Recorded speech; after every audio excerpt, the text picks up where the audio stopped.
malam Bapak Ibu Saudara. Kalau tidak ada kendala internet dan kendala device, boleh silakan mengaktifkan kamera.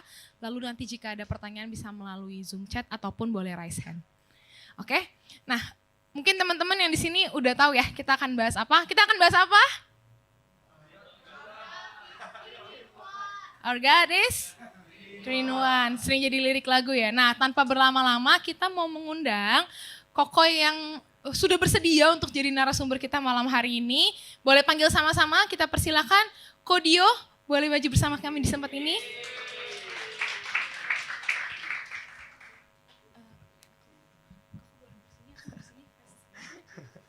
Shalom semua.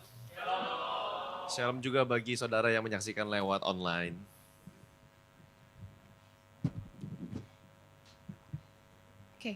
Oke, teman-teman nanti ini Kodio akan melakukan paparan dulu, akan dibantu oleh slide juga dari multimedia. Nanti kalau teman-teman ada pertanyaan, ada sesi Q&A-nya ya kok ya di belakang ya. Iya. Jadi kita akan simak sama-sama dulu paparan dari Kodio. Silakan kok. Oke, jadi teman-teman dan saudara yang menyaksikan secara online, kita akan membahas mengenai doktrin Trinity atau Tritunggal. Ya, ini adalah salah satu doktrin kekristenan yang penting yang perlu dipertahankan dari abad pertama sampai sekarang dan sudah diserang berabad-abad, saudara. Ya, dan serangan daripada doktrin ini sudah ada dari zaman dulu dan sekarang pun tetap ada walaupun berubah modenya. Nah, jadi teman-teman, aku akan memaparkan sebentar ya. I need at least 25 until 30 minutes. Lalu kita akan mulai Q&A. Teman-teman, please pay attention teman-teman karena memang hari ini kita akan buka banyak ayat. Ya, saya akan mengajak sedikit ada bahasa Ibrani, saudara. Ya, dan sedikit tenses dalam, siapa yang tahu tenses? Tenses, bahasa Inggris. Kalau bahasa Inggris ada present tense ya, ada past tense ya. Nah, kita juga akan melihat tenses di dalam ayat Alkitab untuk kita menemukan ya Tritunggal di dalam Alkitab. Nah, seperti yang saudara tahu, ya boleh ditampilkan slide yang title-nya. Seperti yang saudara tahu, ya Alkitab itu nggak punya kata Tritunggal, teman-teman. Ya, teman-teman mau cari ayat Tritunggal tuh nggak ada. Sehingga orang menyerang apa itu doktrin Tritunggal? Di Alkitab aja nggak ada kata Tritunggal kok. Ya, memang walaupun tidak ada kata Tritunggal, tetapi eksistensi atau kebenaran daripada doktrin itu bisa kita temukan secara implisit daripada ayat-ayat yang ada. Ya, kalau teman-teman perhatikan gambar di sebelah kiri, ya, itu sudah merepresentasikan penjelasan gambar paling mudah dimengerti mengenai Tritunggal. Di tengah tuh Allah ya, God, Allah. Allah itu ada 3. Siapa? Allah Bapa, Allah Putra, Allah Roh Kudus. Allah Roh Kudus. Iya. Tapi semuanya terhubung dalam satu segitiga. Artinya apa? Kita nggak menyembah 3 Allah. Hanya satu Allah. Nah, Allah Bapa, the Father is not the Son. Allah Bapa sama Allah Anak beda nggak? Beda. Tapi dua-duanya Allah bukan? Iya. Menyambung ke tengah ya. Allah Anak sama Allah Roh Kudus beda bukan? Beda. Tapi dua-duanya pun menyambung ke tengah. Sama juga Allah Roh Kudus is not the Father, but the Father and the Holy Spirit is God. Nah, jadi segitiga ini menggambarkan sekali Tritunggal, teman-teman. Nah, kita mau lanjut dulu, kita next dulu ya. Saya bahas dulu. Nah, teman-teman, kalau kita baca Tritunggal, ya memang tidak ada sama sekali ayat baik di PL maupun di PB, teman-teman akan menemukan kata Tritunggal. Ya, karena doktrin mengenai Tritunggal sendiri pun berkembang. Kenapa berkembang? Karena pada abad pertama, abad kedua pun sudah ada serangan-serangan terhadap keilahian Kristus dan keilahian Roh Kudus. Karena ada serangan-serangan itulah gereja mulai membela pengajarannya, membela imannya. Sehingga mencetuskan pemahaman yang namanya Tritunggal, teman-teman. Ya. Nah, lihat poin yang kedua. Ya. Inilah keunikan kalau boleh dibilang agama Kristen, agama kita beda dengan agama-agama yang lain, saudara. Kenapa? Karena memang ada misterinya. Teman-teman, kita nggak bisa memahami secara full Tritunggal. Pasti ada misterinya, teman-teman. Ya, pasti ada misterinya. Bagaimana mungkin 3 itu 1, 1 itu 3? Bagaimana mungkin 3 itu 1, 1 itu 3? Kita bisa jelaskan dengan analogi walaupun nggak maksimal, nggak sempurna, tetap aja nggak mencapai standar Tritunggal itu. Karena memang ada misterinya, teman-teman. Ya. Secara historis, pemahaman atau definisi Tritunggal yang saya catat di bawah ya teman-teman ya. God eternally exists as three persons, Father, Son, and the Holy Spirit, and each person is fully God and there is one God. Allah itu hadir dalam tiga pribadi yaitu Allah Bapa, Allah Anak, Allah Roh Kudus.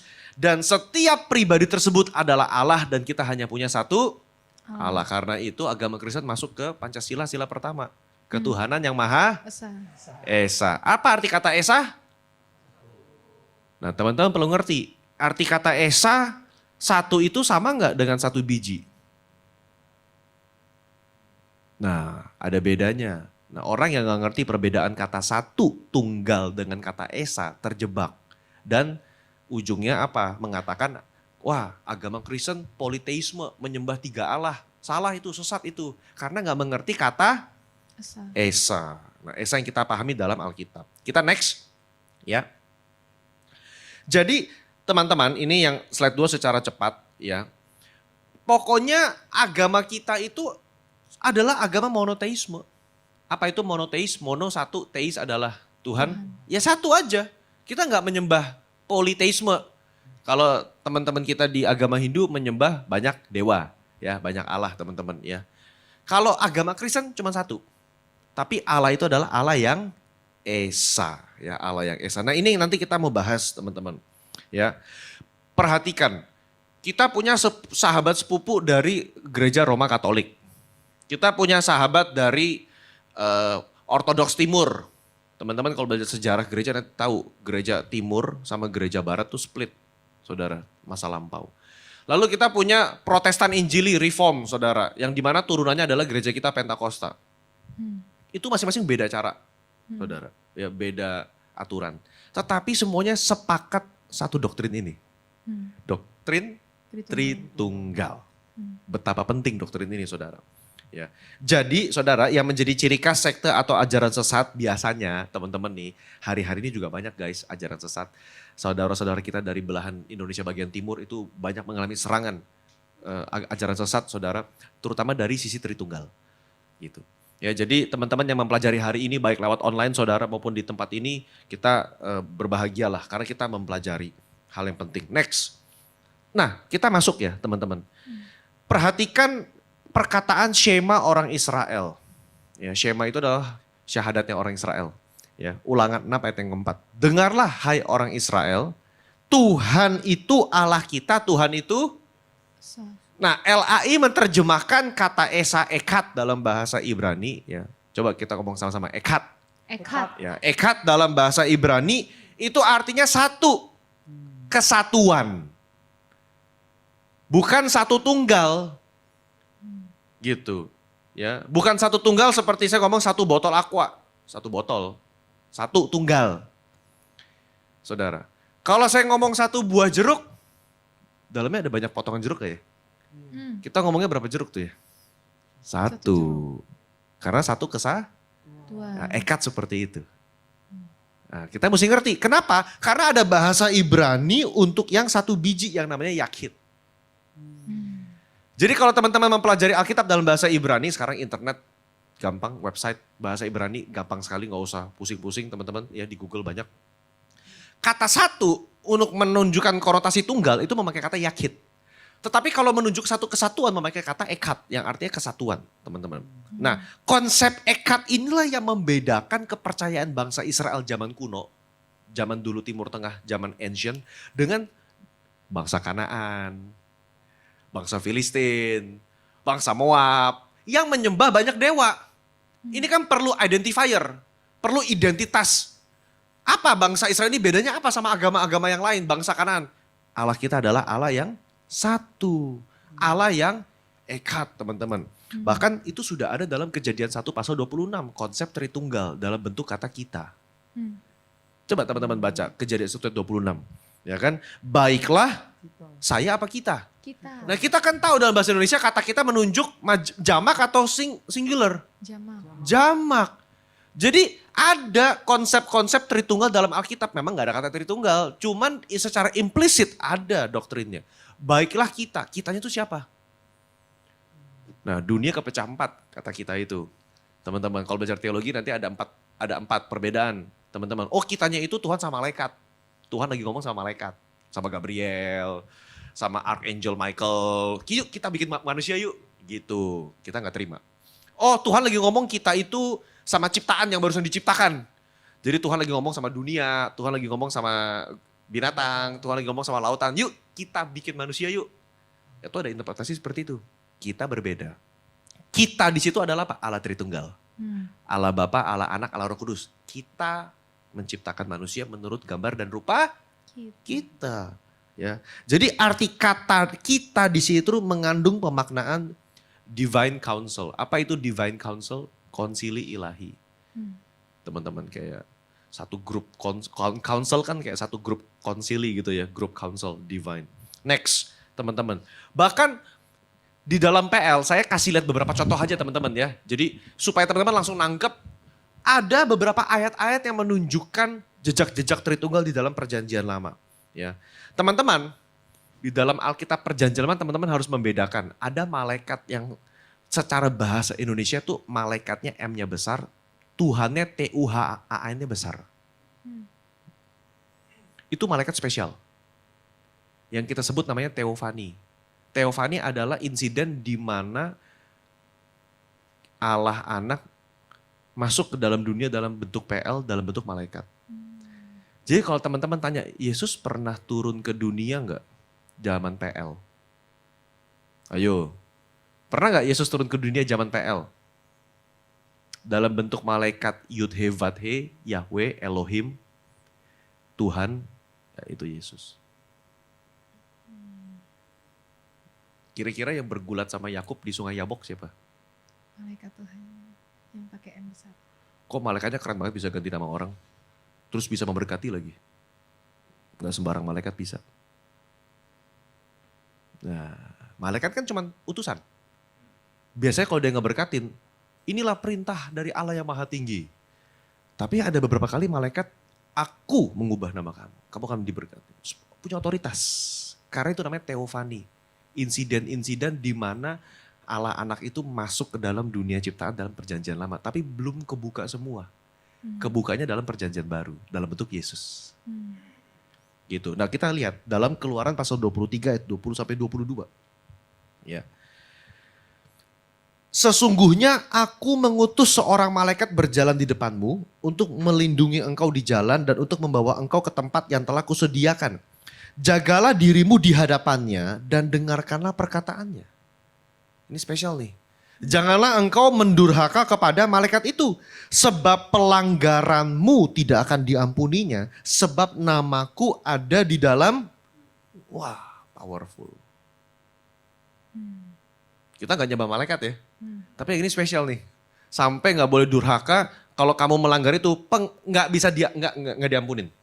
Kenapa? Karena itu adalah tipologi Yesus dalam perjanjian lama, saudara. Nah, akunya itu siapa berarti yang ngomong itu? Ayo, akunya siapa? Ayat 20. Allah Bapa mengutus Allah Anak dalam wujud malaikat. Di situ tersirat ada Allah Bapa dan Allah Anak. Saudara. Ya, next. Lanjut, kita lihat. Malaikat yang spesial ini, ya dalam Kejadian pasal 16 itu juga berbicara dari perspektif orang pertama. Teman-teman kalau dulu belajar sastra Indonesia tahu kan? Perspektif orang pertama, perspektif orang kedua, perspektif orang ketiga. Kalau kita ngomong perspektif orang pertama ngomongnya gimana? Aku mau makan. Kalau perspektif orang kedua, dia mau makan. Perspektif orang ketiga, Mereka. saya melihat mereka lagi mau makan. Kita dari kata-kata itu kita kelihatan, oh yang ngomong ini orang ketiga.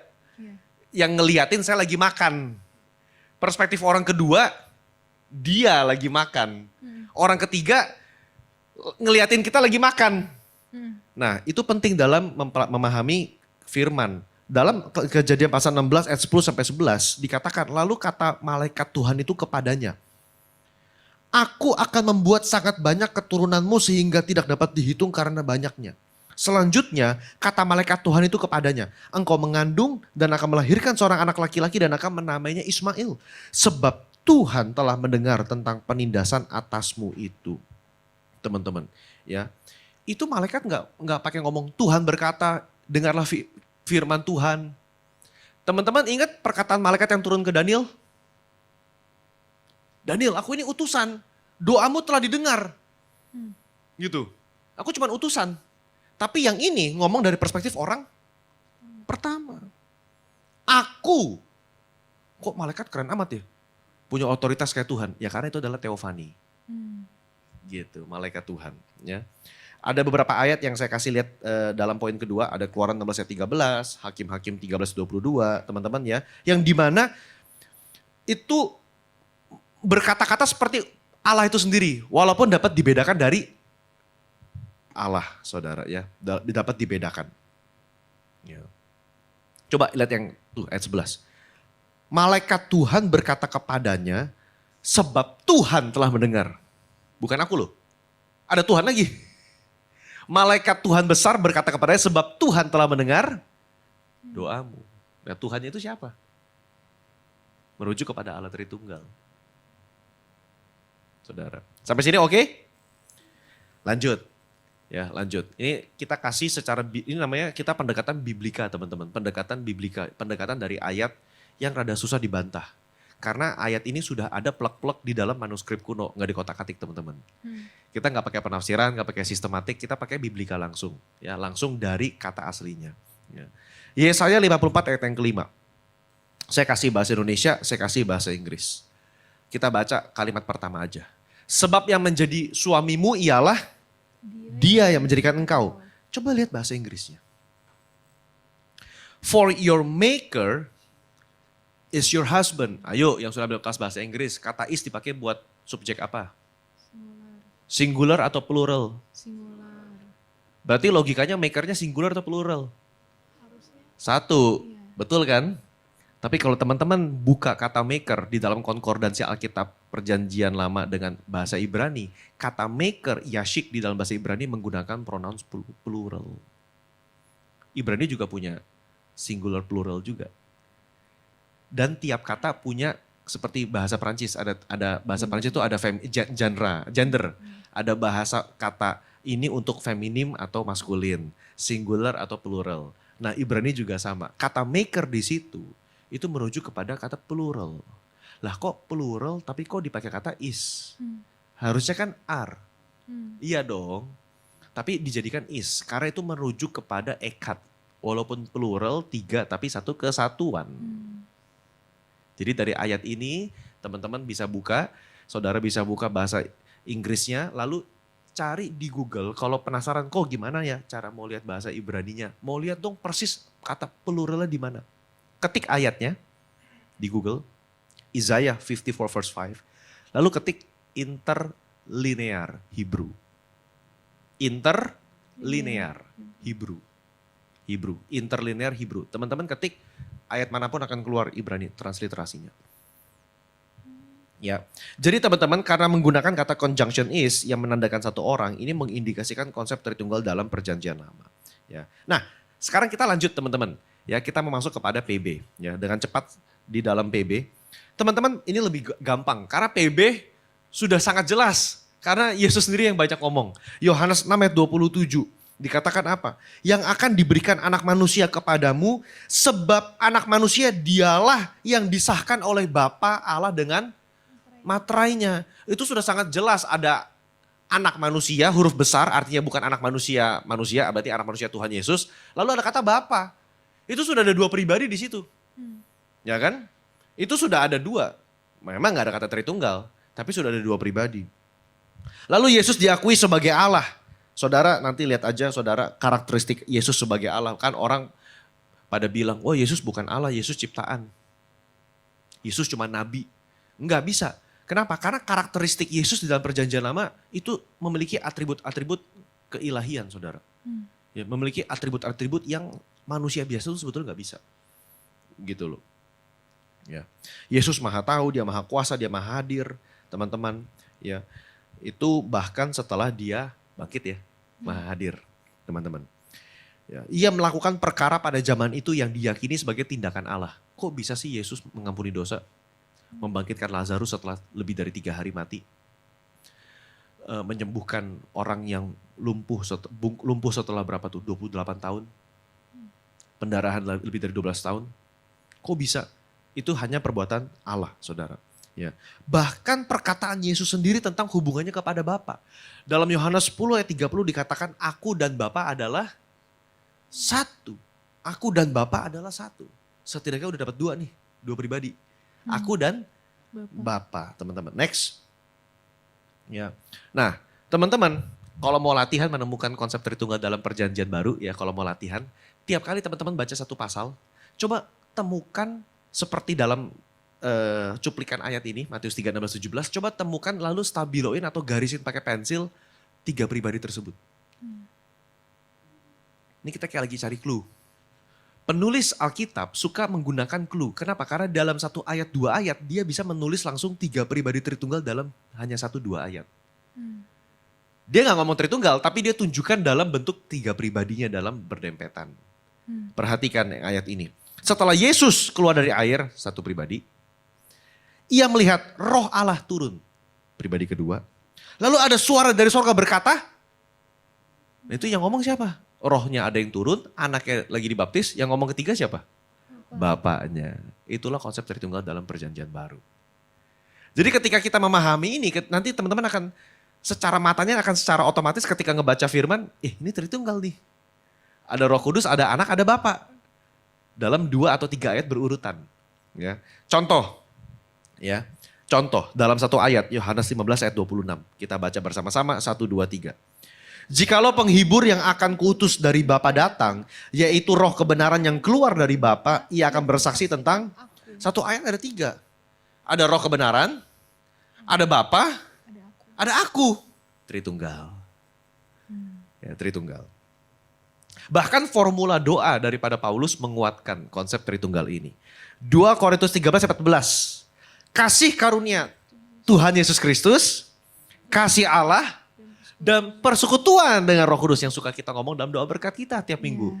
Itu konsep Tritunggal. Teman-teman nyadar gak kenapa doa berkat gak pernah berubah formatnya?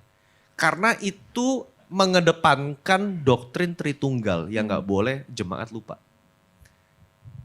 Diberkatilah engkau dari Allah Bapa, melalui kasihnya Yesus Kristus anaknya, dan persekutuan yang manis dengan Roh Kudus. 3 Tritunggal dalam format doa berkat. Teman-teman. Lanjut.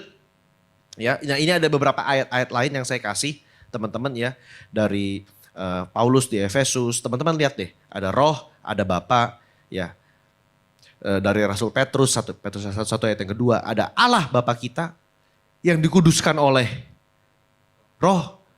Supaya taat kepada Yesus. Tritunggal lagi. Dalam 1 ayat. Ya. Roh Kudus itu orang suka bilang. Roh Kudus kayaknya itu cuman kuasa kok, power. Kayak di Star Wars tuh ada namanya The Force. May the Force be with you. Ya, orang suka bilang Roh Kudus tuh kayak force. Cuman kuasa. Inanimate object. Nggak ada pribadi, nggak ada feeling, nggak ada emosi. Hanya kuasa aja kayak The Force. Beda. Kekristenan mengatakan Roh Kudus punya pribadi. Karena dia bisa didukakan. Anania Safira berduka membohongi siapa? Roh Kudus. Ya, Roh Kudus. Kenapa kau bohongin Roh Kudus? Ya, mati dia, Anania Safira.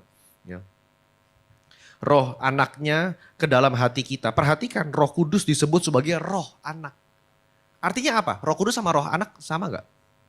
Jadi jangan bilang, kok Yesus punya roh beda sama Roh Kudus gak ya? Berarti ada 4 dong kok.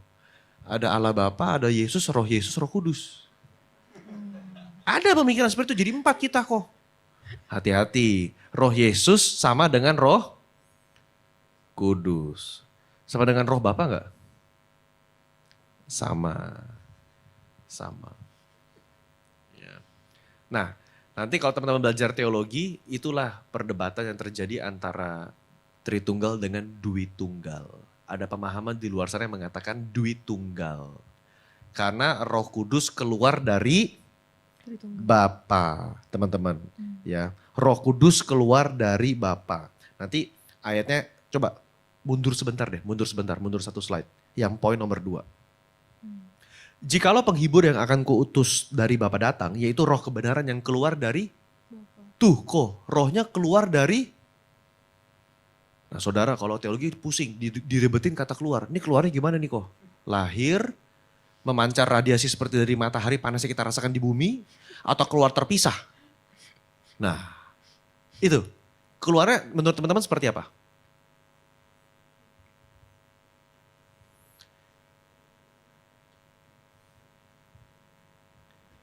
Ya, keluarnya itu seperti apa? Kayak lahir cut. Terus dia ngelayang-ngelayang kayak Casper gitu. Nah, ya itulah teman-teman. Jadi saya juga sangat encourage teman-teman yang suka belajar, yang mau belajar. Ini sangat bagus teman-teman. Ya, karena ayat inilah orang jadi salah dengan duit tunggal.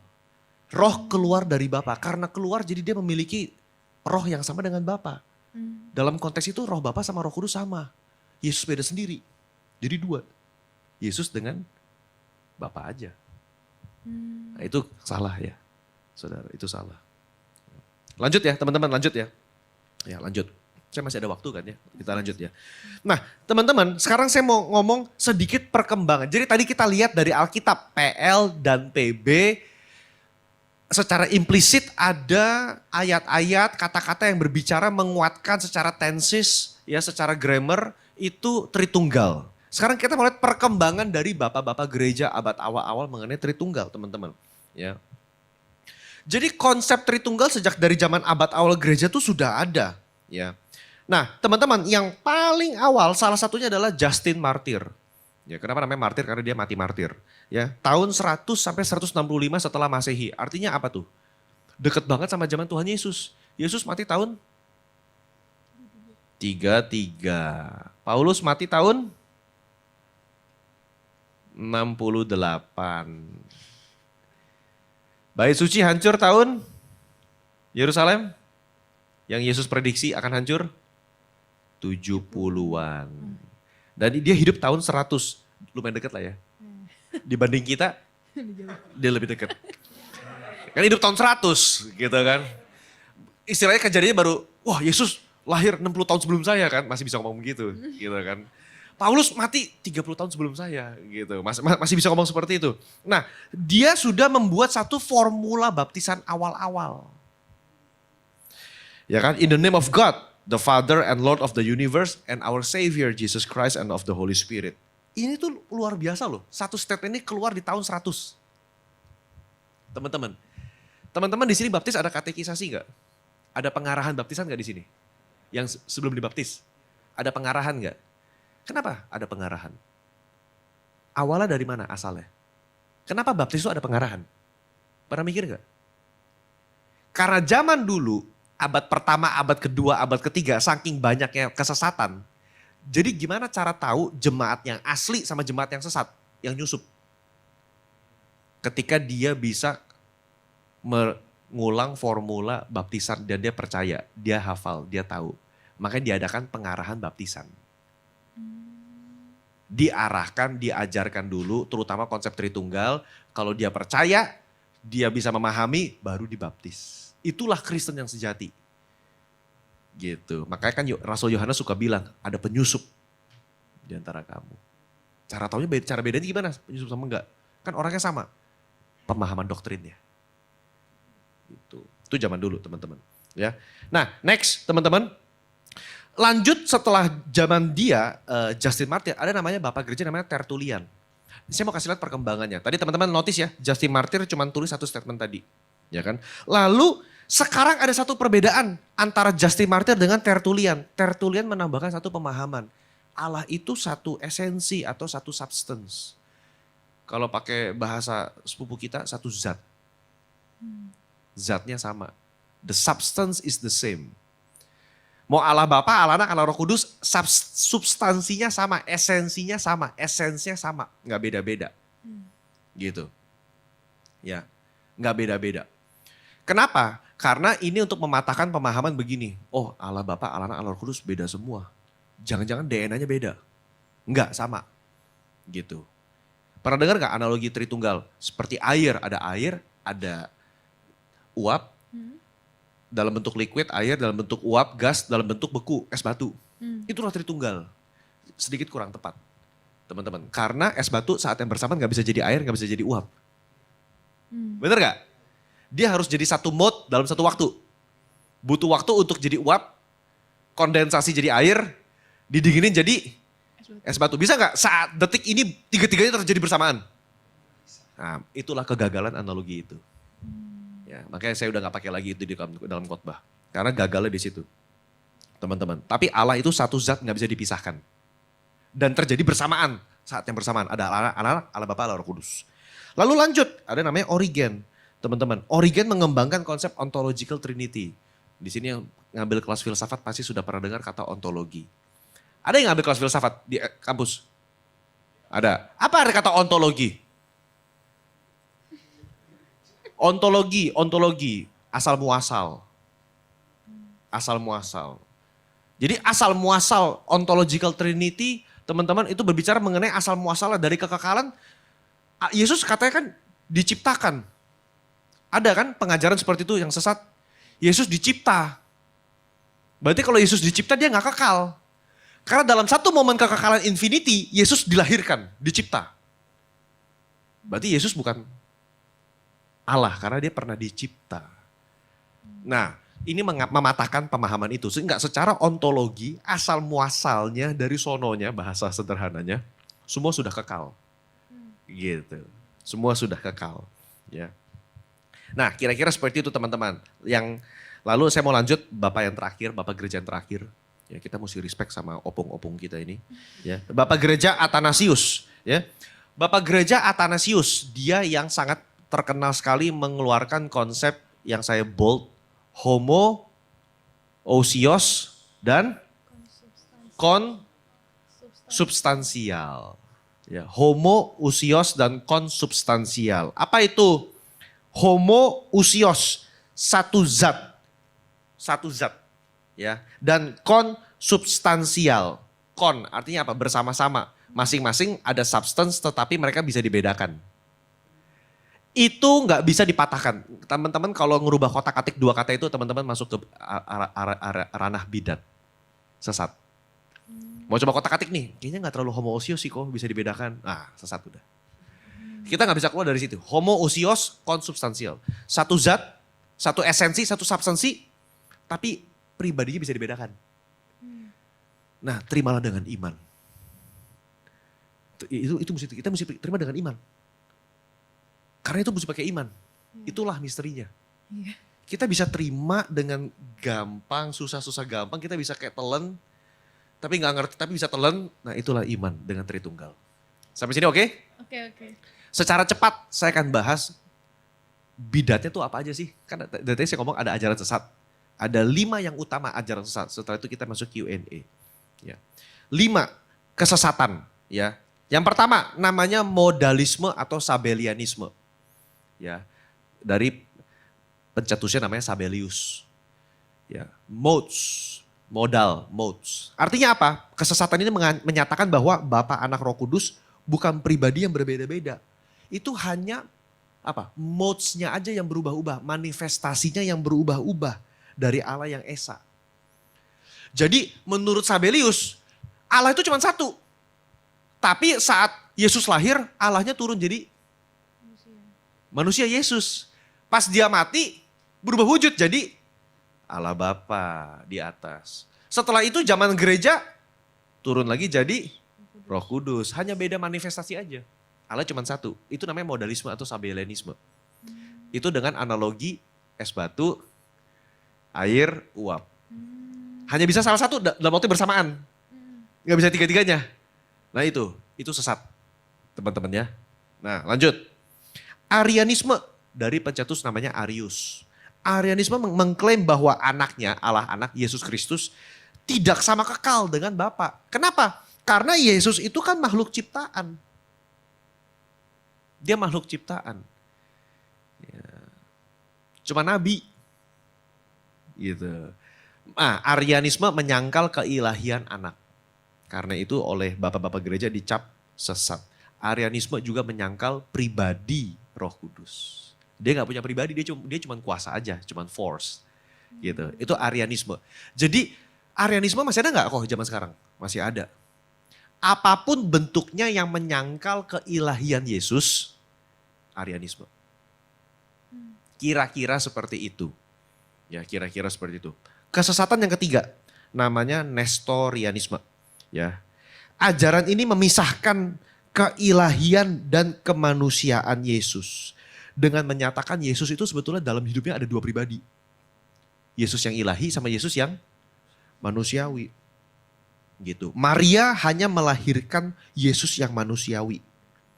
Sifat ilahi Yesus nggak masuk ke dalam bayi Yesus, tetap ada di atas surga. Kenapa kok keluar pemahaman seperti ini? Karena manusia itu pusing. Kok bisa 100% Allah? Gimana cara ngertinya? Saking berusaha ngerti, banyak kesesatan-kesesatan yang, oh kayaknya ini nggak 100%. Yesus itu bener Yesus, cuman manusiawinya kepisah. Ilahinya duduk di atas surga. Tetap mengakui, tapi jiwa ilahinya ada di surga. Kita nggak terima, kenapa? Kalau itu benar, maka korban Yesus nggak sempurna di kayu salib. Dan kalau itu benar, maka Allah nggak bisa betul-betul memahami penderitaan manusia. Loh, ilahinya masih ada di atas kok. Gitu. Jadi dicap sesat. Teman-teman ya. Lanjut. Adopsionisme. Ajaran ini mengatakan bahwa Yesus Kristus hanyalah seorang manusia. Dia sebetulnya memang betul lahir dari rahim Maria. Manusia biasa. Cuman lagi bayi diadopsi. Diadopsi sama Allah Bapa, inilah anakku. Gitu. Untuk menjembatani, mana mungkin Allah masuk ke rahim manusia ini, nggak mungkin nih. Ini pasti bayi biasa. Tapi pas Owe, secara ilahi Tuhan turun dan aku adopsi jadi anakku. Aku berikan status khusus. Kuasa ilahi, jadilah Yesus. Gitu kira-kira. Ya. Nah itu juga kita tolak. Kenapa? Kalau itu benar, berarti Yesus gak kekal dong. Iya. Cuma diadopsi kan? Berarti Yesus ada awal, sedangkan dia Alfa Omega. Nah kita yang terakhir, yang cukup sederhana, triteisme. Ya. Udahlah gak usah pusing, udah terima aja kita punya 3 Allah selesai. Itu triteisme. Gak usah pusing monoteisme, udah terima aja kita 3 Allah aja selesai. Ya itu juga kita tolak, karena kita masih monoteisme. Kita Allah yang Esa. Oke, saudara, jadi itu sekilas yang bisa saya sharing dalam waktu sekitar 35 menit mengenai Tritunggal. Tuhan buat Tuhan Yesus. Sampai tercengang ya. Oke, kita akan buka sesi tanya jawab. Sorry ini coba. Untuk teman-teman di onsite, ada yang mau bertanya? Boleh angkat tangan aja teman-temannya di onsite. Yang di onsite teman-teman ngerti kan? Nangkep kan? Nangkep ya. Seru banget ya. Cukup sederhana toh. Kepala udah mulai kenceng-kenceng dikit. Ada yang mau bertanya? Kalau belum aku mau bertanya nih kok. Oke. Kan sebenarnya juga Tritunggal ini kan salah satu yang paling sering kita diserang ya kalau misalnya kita Iya. ngomong Injil gitu. Gimana sih cara sederhana kita cerita ke orang kalau tadi kan gak mungkin kita ceritain gitu ya. Ada gak sih contoh yang Koko pakai kalau Koko ceritain ke orang yang bener-bener cuma singkat banget waktunya gitu? Wah, yang benar-benar singkat. Kalau waktunya singkat saya nggak akan masuk ke Tritunggal. Ngapain? Kalau saudara melakukan penginjilan, waktunya terbatas. Dan dia kesannya kayak rada resistance, jangan masuk ke Tritunggal. Yang jelas-jelas membuka perdebatan. Masuk lewat mana? Kasih Yesus sudah. Yesus tuh mengasihi kamu tahu. Gitu. Nah, kalau dia mau masuk kepada Tritunggal, mau nggak mau kita harus jelaskan. Gitu. Karena kalau kita pakai analogi tadi supaya demi memudahkan, ya udah deh anggapnya Tuhan aku tuh kayak air, es batu sama uap. Nanti dia mikir, loh es batu kan nggak bisa jadi uap. Berarti Yesus itu pas mati nggak bisa jadi Allah dong. Wah kita yang blunder. Nah, mau nggak mau kita harus jelaskan sih memang gitu. Mau nggak mau kita harus jelaskan. Jadi teman-teman itu masuk dalam namanya kelas apologetik. Apologetik itu seni membela iman. Iya. Mendingan walk the talk berikutnya seni apologetik. Bagaimana membela iman dalam waktu 10 menit untuk orang itu bisa terima. Nah, Itu ada. Teologi ya berarti. Iya, gitu. Di temanku ada yang suka seperti itu. Gitu. Ya, apologetik saudara. Nah, secara singkat saudara, secara singkat. Jadi kalau orang nanya Tritunggal gitu, lebih baik saudara ngedeflect sedikit. Lebih baik saudara. Saudara ngedeflect, kita bahas kasih Kristus. Kecuali dia memang datang mau debat. Iya dong, emang datang udah mau siap debat, siap tanya, ya kita ladenin. Kita jawab, saudara. Gitu. Pakai biblical tadi, kalau saya pakai biblical tadi, tensis tadi. Coba kamu baca Alkitab aku, Kejadian 1:26. Baiklah kita, kitanya siapa menurut kamu? Nah itu aja udah ada kata kita, dia bingung tuh. Iya kita ya. Kita lebih dari satu bukan? Iya lebih dari satu. Nah itu dia udah pusing satu itu. Kita. Ya kan kita. Lalu kasih beberapa ayat tadi. Kan gak ada kata Tritunggal. Iya coba lihat dulu dong dalam tadi perjanjian baru. Ya kan ketika Yesus dibaptis ya kan ada suara dari langit. Yesus di bawah, Roh Kudus turun. Itu Allahku jadi satu semua dalam 3 pribadi yang berbeda. Ada suara Bapa, ada Roh Allah dalam bentuk merpati dan Allah Anak dalam bentuk Yesus. Gitu. Kira-kira begitu. Oke. Aku mau nanya lagi. Ada salah satu ayat gitu ya yang mungkin paling sering dipakai untuk mengecoh konsep Tritunggal. Dibilangnya ada ayat yang bilang karena Bapa lebih besar daripada aku. Ada salah satu ayat yang bicara seperti itu. Bagaimana kita mendefense barang ini? Ayatnya di mana? Bentar. Coba kita cari ya. Ayatnya di mana tuh? Kita cari ya. Sebentar.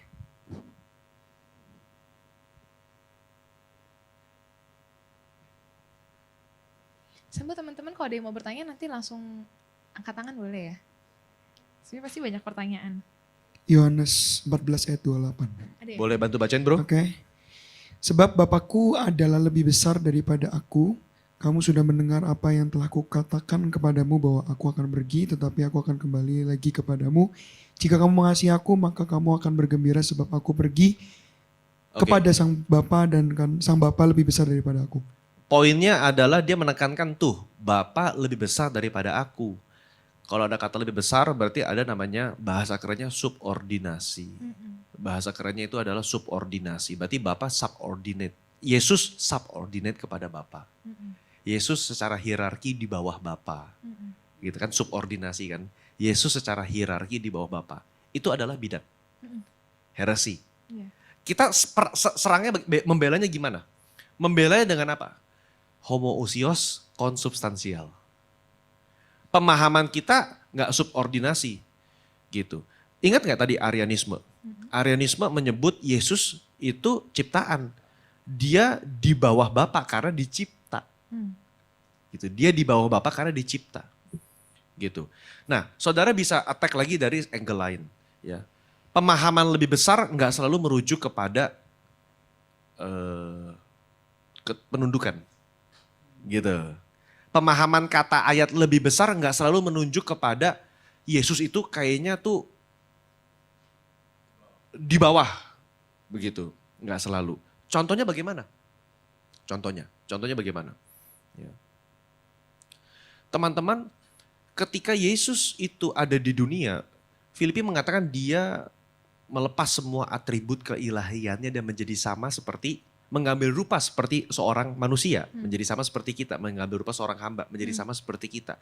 Karena Yesus melepaskan atribut keilahiannya lah, sehingga di dunia ini seolah-olah dia sangat bergantung pada Bapa dan Roh Kudus. Bikin mujizat bergantung sama Roh Kudus. Ya kan seolah-olah dia nggak maha hadir loh Yesus itu. Dia nggak maha tahu loh Yesus selama di dunia. Kenapa? Karena dia melepaskan atribut keilahiannya. Tapi kok Yesus bisa tahu? Misalnya ketika memanggil murid, aku sudah melihat kamu ada di bawah pohon, Nathanael. Roh Kudus ngomong sama dia. Untuk memberikan teladan bahwa kita pun bisa bergantung sama Roh Kudus dipakai seperti itu. Gitu. Karena kalau Yesus nggak mencopot atribut keilahiannya, maka ada satu kesesatan lagi. Ya terang aja Yesus bisa nggak dosa. Kan Yesus Superman. Lah kan kita nggak ilahi. Jadi kalau ada firman, hendaklah kamu sempurna sama seperti dia sempurna, jangan buat dosa, ya terang aja Yesus bisa ngomong begitu kan dia ilahi. Nah kan banyak anak muda suka ngomong begitu. Kan dia Tuhan Yesus makanya bisa nggak dosa, kita kan nggak bisa. Kan masih manusia. Nah kita bilang, Yesus juga manusia. Hmm. Enggak, dia Tuhan, makanya gak bisa dosa. Hmm. Nah, saudara masuk ke situ, itu walk the talk 2 bulan lagi. Udah dapat 2 tema kita ya. Itu namanya, nama doktrinnya peccability and impeccability of Jesus Christ. Aduh. Accountability dan And impeccability. Apakah Yesus bisa berdosa atau tidak bisa? Iya. Nah, asik itu asik. mau nanya coba, Yesus ketika di dunia pernah mikir usil gak ya? Nah, Beda pengajaran lagi. nah itu 2 bulan lagi. Itu karena itu panjang juga saudara. Nah tapi jadi subordinasi seperti itu saudara ya. Dia berusaha mengetek, menurunkan derajat Yesus gak sama dengan Allah Bapa. Kita serang dengan begini, enggak, dia homoousios, satu zat, satu substance. Karena dari kekekalan dia sudah ada. Sampai kekekalan pun dia ada. Akulah Alfa dan Omega. Gitu saudara. Oke, masih mencerna guys. Jangan hilang jejak. Harus mungkin mau nanya. Belum sih. Aku lebih terpana sama pemaparannya. Ada yang mau nanya teman-teman mungkin di onsite? Ada? Yang sama ini ragu ya kan? Kayaknya banyak nih ya sebenarnya. Jangan takut guys, jangan ngerasa. Nah, mantap. Terima kasih sudah membantu ya. Silakan, silakan.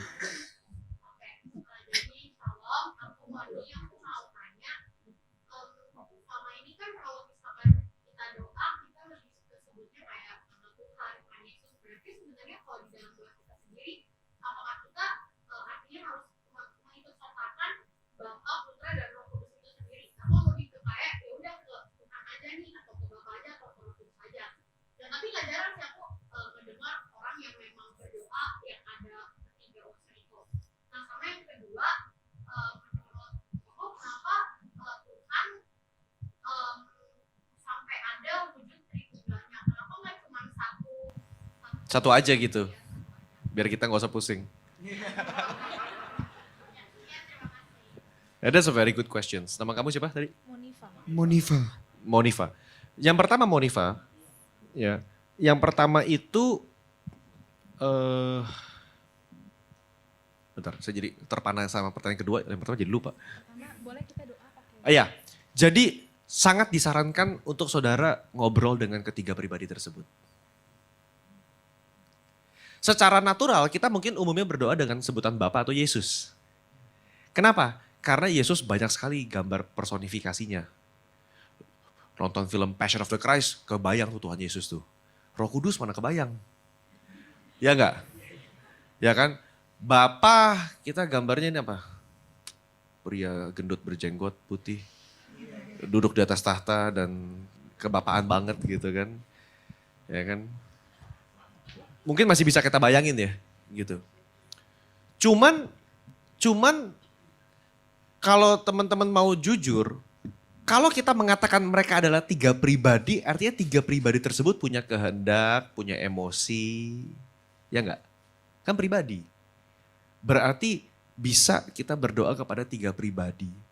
Jadi seringkali teman-teman, nah ini gampangnya ya, ini cara memudahkannya. Teman-teman pernah mendengar nggak? Oh, Allah Bapa itu mencipta. Allah Yesus pelayanannya di dunia. Sekarang zamannya Allah Roh Kudus di gereja. Gitu. Itu fungsi peran masing-masing. Itu membantu manusia untuk memahami peran daripada masing-masing. Nah, kita bisa pakai itu untuk kita berdoa. Kalau doa buat Allah Bapa, saya doanya itu mengenai pemeliharaan, penyediaan. Karena Bapak itu gembala yang baik. Bapak care. Bapak tuh, Aba itu kan artinya apa? Sumber kan? Bapak itu sumber. Jadi saya lagi doa kepada Bapak kalau saya berbicara mengenai pergumulan, mengenai pemeliharaan. Saya doa kepada Tuhan Yesus karena Yesus tahu pergumulan yang sedang kuhadapi. Yesus tahu sakit penyakit aku karena dia juga pernah disakiti maksudnya. Yesus tahu rasanya dikhianatin, karena dia pernah dikhianatin. Saya doa, Tuhan Yesus, aku lagi, ditusuk dari belakang Tuhan Yesus. Tuhan tahu kan rasanya kan, Tuhan suka menjudas kan. Aku juga ngalamin seperti itu. Gitu. Karena kita bisa mengidentifikasi diri kita dengan Yesus karena dia pernah mengalami. Dan dia ada di Alkitab banyak ceritanya. Gitu. Yesus tolong sembuhkan saya karena dia maha penyembuh. Roh Kudus, apa fungsi dalam orang Kristen? Membantu dalam sanctification, pengudusan. Roh Kudus namanya kan. Lalu apalagi? Memberikan kuasa di dalam pelayanan, memberikan urapan Roh Kudus. Ya kan? Jadi ketika pelayanan, seringkali aku berdoa sama Roh Kudus. Roh Kudus, aku minta pengurapan Roh Kudus untuk pelayanan hari ini. Roh Kudus, aku butuh kekuatan. Aku lagi gak kuat, aku butuh kekuatan Roh Kudus. Gitu. Roh Kudus, Bapak bilang, Yesus bilang, nanti ada penghibur datang. Jadi kalau lagi, aduh Tuhan aku gak kuat, Roh Kudus, aku butuh penghiburan daripada Roh Kudus. Gak ada salahnya ngomong. Karena memang itu Alkitabiah. Yesus bilang, nanti ada roh penghibur yang akan datang kepada kamu. Gitu. Ada penolong Parakletos. Roh Kudus tolong aku Roh Kudus. Kan Parakletos. Memang kita kesannya awkward ngomongnya karena kan gak terbiasa mungkin. Tapi kan bisa karena biasa. Pertanyaan kedua, itu pertanyaan bagus sekali. Kenapa sih gak satu aja? Saudara tahu definisi Allah kita itu apa? Hanya ada 2 definisi. Secara eksplisit ditulis dalam Alkitab. God is, depannya L, love. And God is light, cahaya. In him there is no darkness. God is love. Menurut saudara, taunya love itu dari mana kalau cuma seorang diri? Butuh minimal 2 untuk tahu arti kasih. Sedalam kekekalan Allah Bapa, Allah Anak, Allah Roh Kudus saling mengasihi satu dengan yang lain. Disitulah terletak kekuatan doktrin kekristenan bahwa kita dipanggil untuk mengasihi satu dengan yang lain. Karena Allah Bapa dan Allah Anak mengasihi satu dengan yang lain dalam kekekalan. Saudara gak bisa mengasihi cuma seorang diri. Minimal butuh 2. Minimal. Gitu. Itulah salah satu cara menjawab ya. Itu salah satu cara menjawab kalau ditanya kenapa kok nggak satu aja sih gitu. Gitu. Jawaban kedua, tunggu pas kita ke sorga. Kita tanya, kenapa ya 3 gitu. Tapi jawaban intinya itu. Gitu. Karena kasih itu harus minimal ada dua pribadi. Gitu, 2 pribadi. Untuk bisa menunjukkan kasih. Ketaatan butuh minimal 2 orang. Anak taat kepada Bapa. Untuk menunjukkan ketaatan itu butuh minimal 2 orang. Saudara kan gak taat sama diri sendiri. Minimal saudara butuh pribadi kedua untuk bisa taat. Sampai mati kalau anak. Itu butuh 2 pribadi. Untuk menunjukkan kepada kita ini ketaatan. Gitu. Jadi jawabannya itu. Oke. Mungkin aku membantu teman-teman di online tadi karena pertanyaannya tidak termasuk ke online. Aku informasikan pertanyaan pertama adalah apakah kita perlu berdoa menyebut 3 pribadi atau kita cukup berdoa untuk 1 atau bagaimana, itu tadi sudah dijawab sama Kodio. Lalu tadi pertanyaan kedua yang juga sudah dijawab adalah kenapa ada Tritunggal? Kenapa enggak 1 aja Tuhan begitu ya? Ya semoga Bapak Ibu Saudara semua bisa menyimak dengan baik. Lalu Faiz mau ada pertanyaan? Belum ada juga. Ah. Oke. Kok Alex? Jadi bagus. Di Dio. Oke, mau nanya Pastor Dio gitu ya. Kan kalau misalnya, sebenarnya kan kayak di Alkitab kan konsep Allah Tritunggal udah dari perjanjian lama, perjanjian baru tuh. Iya. Nah, saya kepikiran barusan kayak kalau gitu, misal nabi-nabi gitu ya, zaman perjanjian lama, itu kan ada kuasanya tuh. Itu kan masih ini. Masa saya nanya ini kan kayak perjanjian baru kan, Tuhan Yesus ngomong kan, pas saya naik ke surga, biar Roh Kudus turun. Iya. Nah, ngerti maksudnya jadi nanya. Zaman nabi-nabi perjanjian lama, dia kuasa dari, kan Nabi Elia punya kuasa tuh gitu kan ya. Iya. Musa ada kuasa segala macam Iya. gitu. Itu gimana jelasinnya? Roh Kudus. Nah, cuman kan masih itu. Bedanya gak permanen. Makanya Daud berdoa, janganlah cabut rohmu daripadaku. Karena bisa dicabut.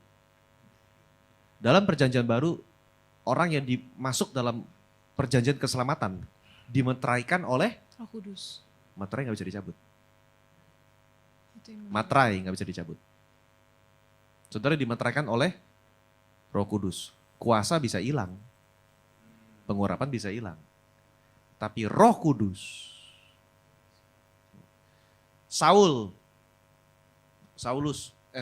Raja Saul, Roh Allah mundur dari dia dan pindah ke Daud. Serem juga kita ya kalau habis dosa 3 kali, Roh Allah mundur dari aku. Nah loh, Mengerikan. bisa balik lagi gak ya? Nah, perjanjian baru. Ayo gimana? Dalam perjanjian baru.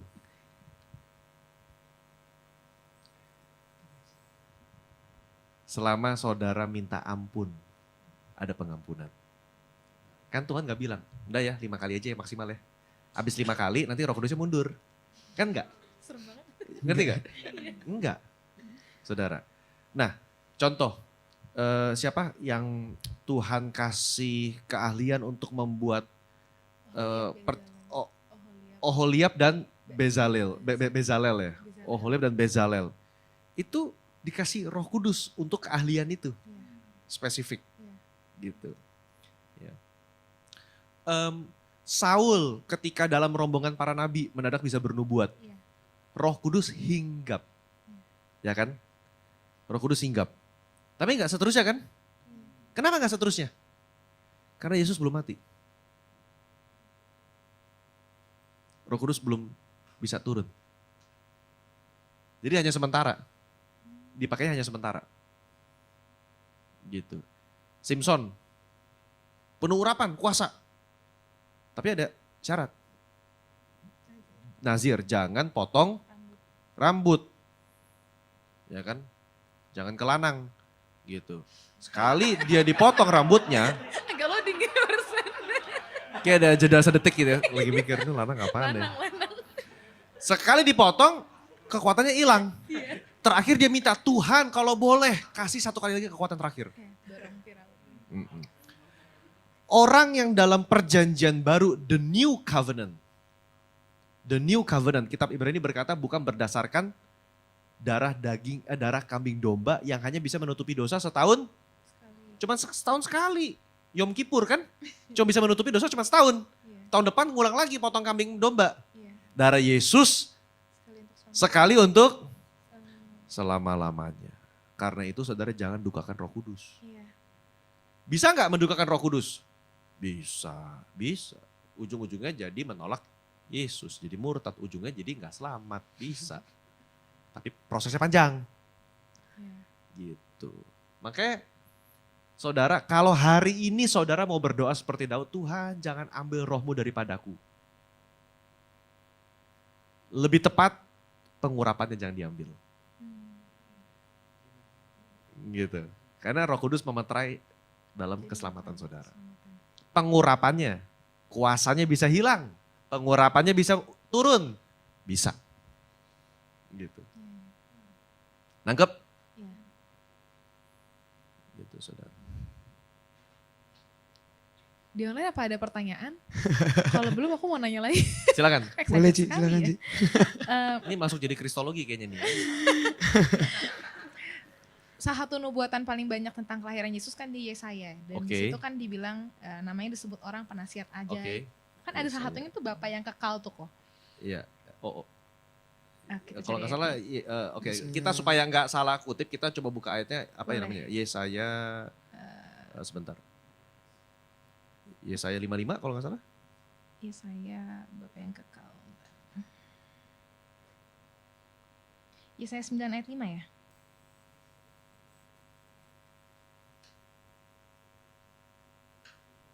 Ya, 9 ayat 5. Oke. For to us a child is born, to us a son is given, and the government will be on his shoulders, and he will be called Wonderful Counselor, Mighty God, Everlasting Father, Prince of Peace. Yes, Everlasting Father. Ya. Bapak yang kekal. Bagaimana menjelaskan Bapak dan anak di sini? Ya itu Trinity udah jadi satu. Gimana? Tritunggal di situ. Ya Everlasting Father. Jadi kan ayat ini kan sebenarnya menceritakan soal nanti akan ada Mesias Anak. lahir gitu kan, seorang anak lahir. Seorang anak lahir yang akan mendapatkan title loh, Oke, mendapatkan gelar. memberikan. Dia akan disebut. Ya. Ya kan penasehat ajaib itu kan title, gelar, Oke. gelar. Boleh dong kasih orang gelar Bapak yang kekal, Oh. sah-sah aja. Kita kasih gelar Ibu Pertiwi, ya sah-sah aja. Iya, iya, iya. Ibu Pertiwi banget. Boleh-boleh aja. Bapak yang kekal, kan title. Title. Everlasting. Merujuk kepada apa? Satu, sumber kekekalannya. Dia Bapak sebagai sumber dan dia everlasting, kekekalan dari kekal sampai kekal. Itu title-nya dia, sah-sah saja. Jadi nggak mixed up dengan, oh ini ini bapak, ini anak, nggak mixed up gitu ya kan, ini title ya. Title, ini Oke. title. Oke. Nah mungkin itu ada Ini pertanyaan ada dari pertanyaan dari online sih aku ya. Iya. Izinkan aku bacakan. Sosok Yesus kan muncul setelah di perjanjian baru.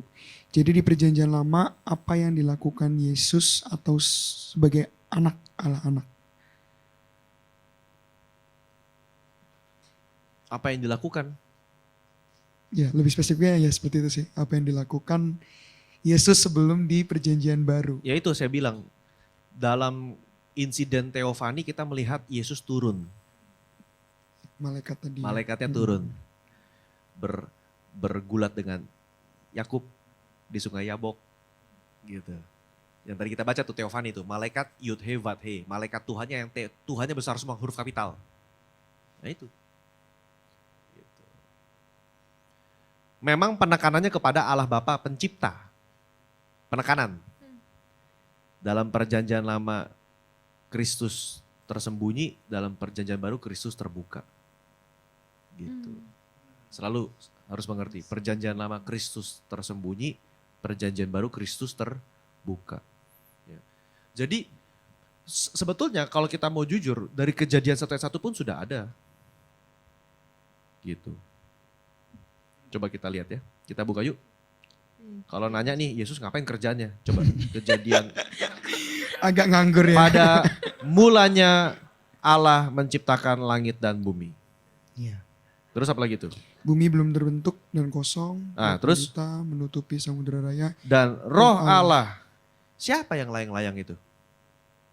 Ayo. Roh Allah siapa? Ya Allah Tritunggal ngelayang-layang. Ada Yesus juga di situ. Yesus juga terlibat dalam penciptaan. Gitu, Yesus juga terlibat. Memang penekanannya kepada Allah Bapa karena Yesusnya belum tampil secara manusiawi. Tapi bukan berarti dia absen sama sekali daripada Alkitab kita karena ada insiden teofani itu. Roh Kudus ada juga dalam perjanjian lama. Tapi temporary, berbeda dengan perjanjian baru. Jadi kita bisa katakan Yesus paling terlihat di mana? Ya perjanjian baru. Gitu. Roh Kudus paling terlihat di mana? Ya zaman gereja. Kisah Rasul, pengurapan, mujizat, Roh Kudus berbicara, Roh Kudus membawa Paulus, menghalangi Paulus, nggak boleh kesini dulu. Roh Kudus kan terlihat. Jadi ada kayak fungsinya terlihat, ada Allah Bapa penciptaan, Allah Anak yaitu karya keselamatan, Allah Roh Kudus zaman gereja. Itu cara kita juga membantu melihat fungsi daripada Allah Tritunggal. Gitu. Tapi pertanyaan tadi sudah terjawab, ada pekerjaan Yesus. Gitu. Sekarang Yesus ngapain di atas surga? Mempersiapkan tempat bagi kita. Selain itu, selain mempersiapkan tempat, Duduk di sebelah kanan Allah Bapa. Berdoa syafaat. duduk dan dia berdoa syafaat bagi saudara dan saya.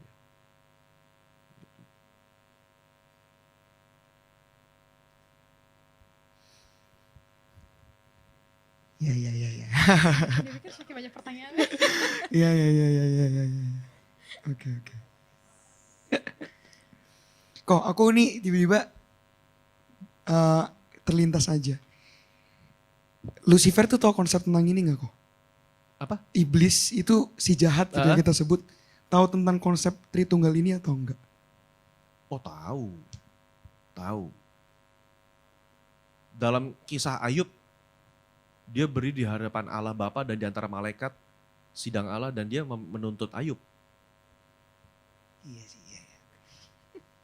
Dia tahu. Dia tahu. Oke.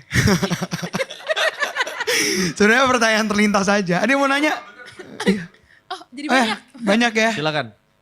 Mau Niva lagi ya tadi ya? Bukan. Bukan ya? Ada lagi di belakangnya. Pakai mikrofon Oke. ya.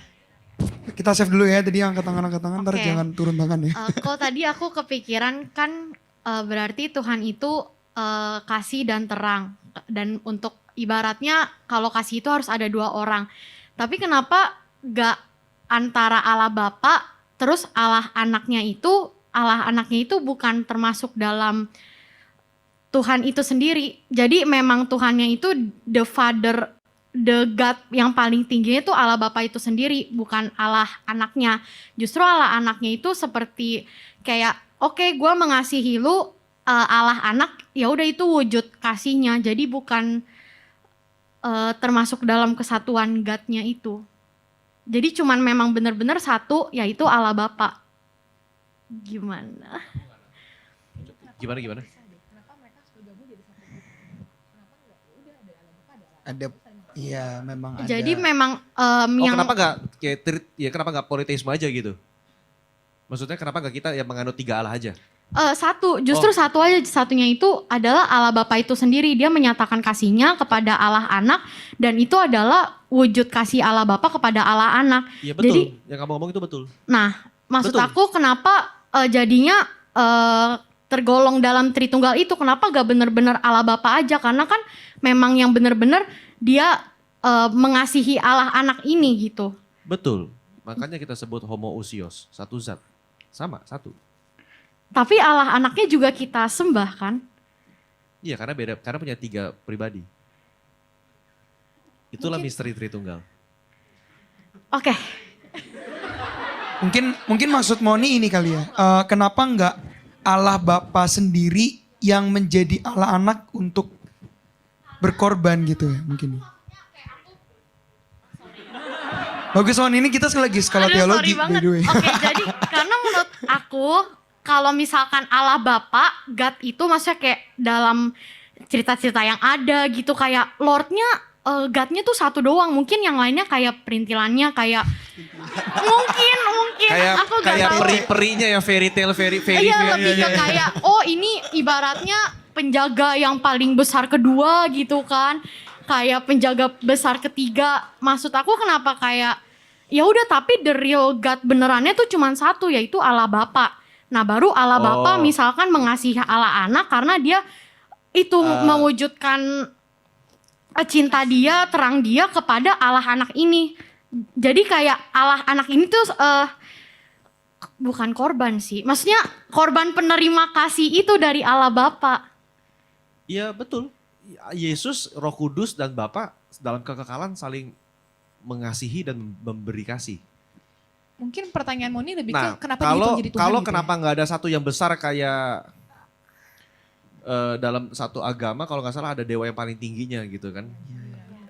Ada Zeusnya gitu kan, lalu ada demigod. Iya, Ya kan, ada demigodnya gitu kan. Itu berarti kita mencampur adukan pemahaman luar, kita memakai perspektif budaya untuk melihat Alkitab. Jangan. Nanti kita campur aduk. Iya. Pakai perspektif Alkitab untuk melihat Alkitab. Iya. Gitu. Yang kamu lakukan adalah melihat perspektif udah keterkontaminasi dengan agama atau budaya lain, lalu kita berusaha kenapa ini nggak begitu? Nangkap nggak logikanya? Bisa jadi sih kayak, Iya. maksudnya enggak bentar. Iya, maksudnya kayak dari yang kita lihat tuh kayak kebanyakan yang digambarkan kan seperti itu. Kayak Iya. misalkan God itu yang paling tinggi ya udah cuma satu orang aja, nggak Ya, ada God karena, yang lain. Karena rada susah untuk bikin film ke anak kecil Tritunggal. Benar sih. Mendingan benar, satu sumber, satu aja dulu. Itu satu cahaya, satu pribadi gitu. Lebih mudah untuk anak kecil, saudara. Gitu. Ya karena lebih marak tuh format satu Tuhan lalu dewa-dewi gitu ya. Yang Iya, perintilannya benar. maksud Moni tuh mungkin gitu ya. Kenapa akhirnya Allah anak, Allah dihitung sebagai Allah juga nih gitu kan. Kenapa bukan dia kayak dewa-dewanya aja gitu. Ya karena itu tadi ya, itu konteks budaya Yunani, budaya mana yang kita lihat Betul. dari game, dari Karena mana gitu. memang dari kekekalan Allah sudah menetapkan berdaulat kita monoteisme. Ekad, satu kesatuan. Kalau kita tanya, kenapa Ekat? Wah itu bingung juga jawabnya gimana. Karena kita bertanya langsung kepada yang sang pencipta itu sendiri gitu. Ya kan? Kalau jadi pertanyaan itu sangat itu kamu bertanya pertanyaan namanya ya ontologi ya. Maksudnya dalam secara filsafat kamu bertanya asal muasalnya sebetulnya. Kamu berusaha bertanya asal muasalnya. Kenapa sih Tuhan nggak bikin aja Yesus sebagai jenderal? Iya. Ya jawabnya gimana ya? Ya kita mesti ketemu Allah Bapa dulu.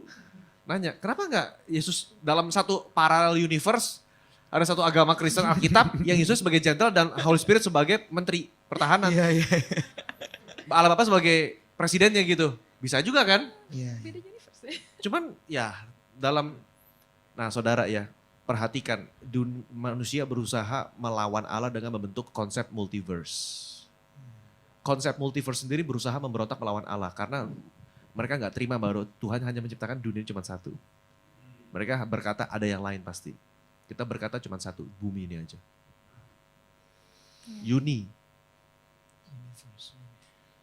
Universe. Gitu. Aman? Oke, nanti mau nanya lagi nggak apa-apa ya? Jangan takut. Jangan habis ini. Sampai- Yang berikutnya Tadi bilang kayak ada beberapa pertanyaan lagi. Ya, Ini bentar, dulu. saya mau ngomong dulu. Oh. Tolong teman-teman kalau misalnya nanya, jangan ketawain dong. Itu kan mean it sekali. Kasarnya yang ketawa emang ngerti. Tolong ya. Jadi kalau masih nanya, ya nanya lah nggak apa-apa. Nanti kalau tanya ketawain, nggak nanya lagi gimana?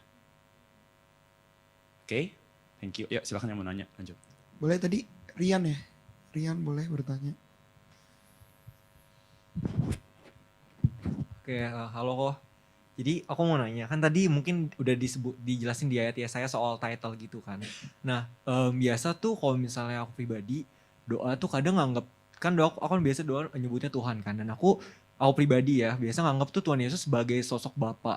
Nah itu tuh sebenarnya untuk mengkonfirmasi aja sih, sebenarnya itu boleh atau enggak sih. Soalnya kan tadi di awal banget kita dilihat gambar yang segitiga, ada tulisan Father is not Son dan juga sebaliknya kan. Nah itu gimana kok? Iya, nggak apa-apa. Jadi nggak usah pusing dengan gambar tadi mempengaruhi iman kamu. Dalam pemahaman kamu mau nyebut Tuhan Yesus, nyembah udah kayak Bapak, oke juga. Nggak ada masalah. Gitu. Cuman kalau saudara kamu mau secara konkret kok membedakan 3 pribadi, tapi satu tapi 3, ya gambar tadi. Gitu. Tapi secara praktek iman kita sehari-hari kok, gue nanti masuk surga nggak ya? Nggak lupa doa sama Roh Kudus, kayaknya proporsinya cuma 10% deh. Nggak ngefek. Itu nggak ngefek. Ya, jadi hitung-hitungan dong. Iya. Nggak ngefek. Jadi praktek iman kita sehari-hari itu beda dengan pemahaman teologi misalnya. Contoh. Orang-orang mungkin yang nggak mendapatkan kesempatan untuk bisa belajar, pemahamannya terbatas, tapi dia percaya Tuhan Yesus. Kita juga nggak tahu Tuhan Yesus di otak dia seperti apa. Selamat nggak ya kira-kira? Tapi dia nggak tahu ada Tritunggal. Ya. Pencuri di sebelah Yesus yang mati, saya yakin nggak tahu tuh konsep Tritunggal. Nggak tahu tuh doktrin justification by faith, sanctification, glorification. Nggak pernah ikut kom 100, 200, 300 deh.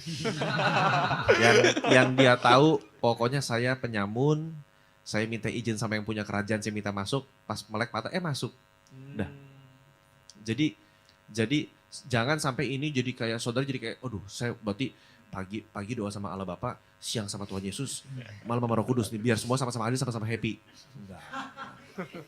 Nggak ngaruh. Nanti jadi salah kita. Iya betul. Gitu. Udah lanjutin aja apa yang kalian selama ini lakukan. Ini kan pemahaman. Iya. Pemahaman teologis. Gitu. Jadi nggak apa-apa. Jadi kok aku suka berdoa ke Tuhan Yesus tapi aku juga menganggapnya sebagai Allah Bapa. Itu kan Tritunggal. 1 jadi 3. 3 1. Bener juga kan? Gitu. Cuman kalau mau latihan, sekali-sekali doa sama Roh Kudus. Latihan kan? Boleh. Roh Kudus, saya berdoa untuk minta pengurapan. Kan gak salah juga. Gitu. Thank you kok. Di otak aku juga nyampur-nyampur kok, tenang aja. Iya. Oke. Oke, thank you kok. Oke, terima kasih. Ada lagi? Wah banyak. Sharon dulu. Sharon dulu berarti ya, habis itu Cifuji ya. masuk waiting list. Cek, oke. Shalom Kodio. Iya, Aku mau nanya beberapa pertanyaan boleh ya? iya. Yang pertama, aku mau nanya kayak tadi kan kayak Cimoni nanyain kayak Allah kan berarti ada Allah Tritunggal gitu Iya. kan. Kayak daripada maksudnya kayak pusing atau gimana jadi kita maksudnya pikirannya kebelah-kebelah. Apa better kita kayak kalau doa atau ngobrol sama Bapa, Tuhan dan Roh Kudus itu pakai kata Allah aja. Kayak maksudnya kalau kita ngomong cuma Allah berarti kan istilahnya mencakup 3 Tritunggal itu kan. Tapi maksudnya itu salah atau benar gitu ya. Pertama itu kayak jemput Allah aja gitu. Yang kedua ini sih aku mau nanya kayak jadi ada lagu rohani yang bilang berhembuslah Roh Kudus gitu kan. Aku maksudnya gak ngerti maksudnya kalau yang kita tahu maksudnya kita sebagai orang percaya kan Roh Kudus itu tinggal dalam kita kan. Iya. Kayak terus kenapa berhembus lagi gitu. Terus Oke. kayak aku mau nanya juga kayak apa namanya? Kan kalau misalkan Roh Kudus tinggal di dalam kita, terus kayak Tuhan Yesus kan yang waktu dia terangkat kan udah di surga Iya. gitu kan sama Iya. Allah Bapa. Nah itu di surga tuh ini kepo aja, maksudnya kayak nggak tahu sih kayak random aja, kayak bingung itu maksudnya di surga Allah itu as Bapa atau as Yesus, as Tuhan gitu, sama kayak sebenarnya tuh Allah itu tinggalnya di surga atau di awan-awan permai, karena kan kalau yang kita tahu kita kan dijemputnya di awan-awan permai gitu. Itu aja sih kok, thank you. Oke, itu 3 pertanyaan bagus sekali, Sharon. Yang pertama, please remind me, tadi pertama apa? Esensinya? Yang Oke. better doa yang Jadi Sharon, untuk doa sekali lagi, maksudnya berarti kayaknya rada mirip-mirip ya. Rada mirip pertanyaan. Jadi boleh nggak sebut Allah aja? Boleh. Tapi kebenaran firman kita menyatakan ada Allah Bapa, Allah Anak, Allah Roh Kudus. Itu kita nggak bisa hapus. Gitu. Gitu. Boleh, cuman ada eksistensi Allah Bapa, Allah Anak, Allah Roh Kudus dalam firman. Gitu, 3 pribadi itu. Kalau kau bilang, aduh aku jadi pusing kepisah-pisah.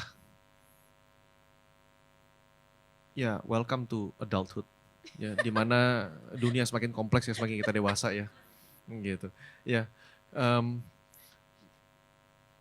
Jadi saya pun berusaha waktu dari muda nggak pusing soal Tritunggal, tiba-tiba belajar teologi dan mengerti, saya berusaha kayak itu malah jadi sebuah semacam spiritualitas dalam hidup saya, spirituality untuk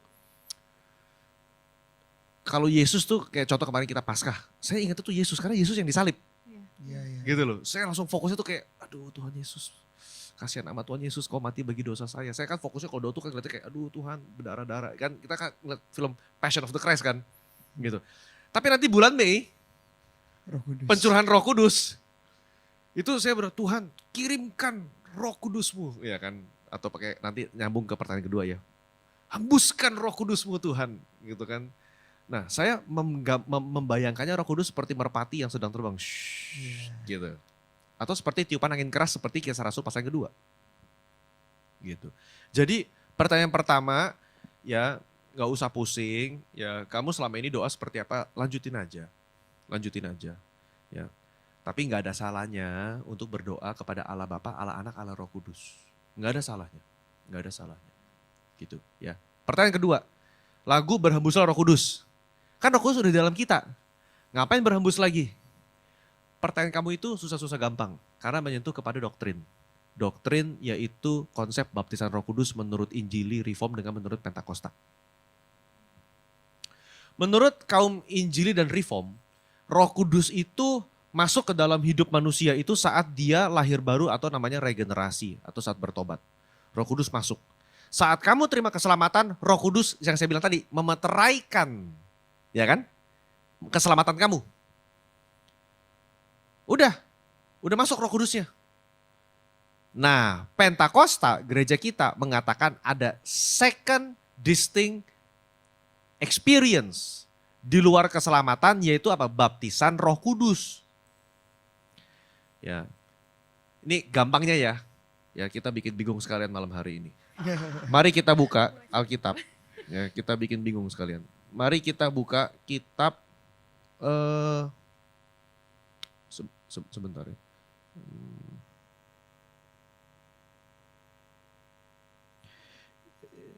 Yohanes pasal 20 ayat 22 coba. Yohanes pasal 20 ayat 22 ini adalah pasal kebangkitan Kristus.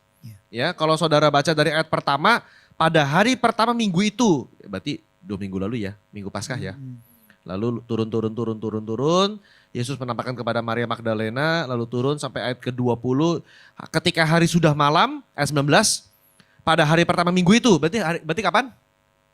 Paskah, ayat 19, ya masih malam Paskah nih. Lalu perhatikan ayat 22, sesudah berkata demikian, ia menghembusi mereka.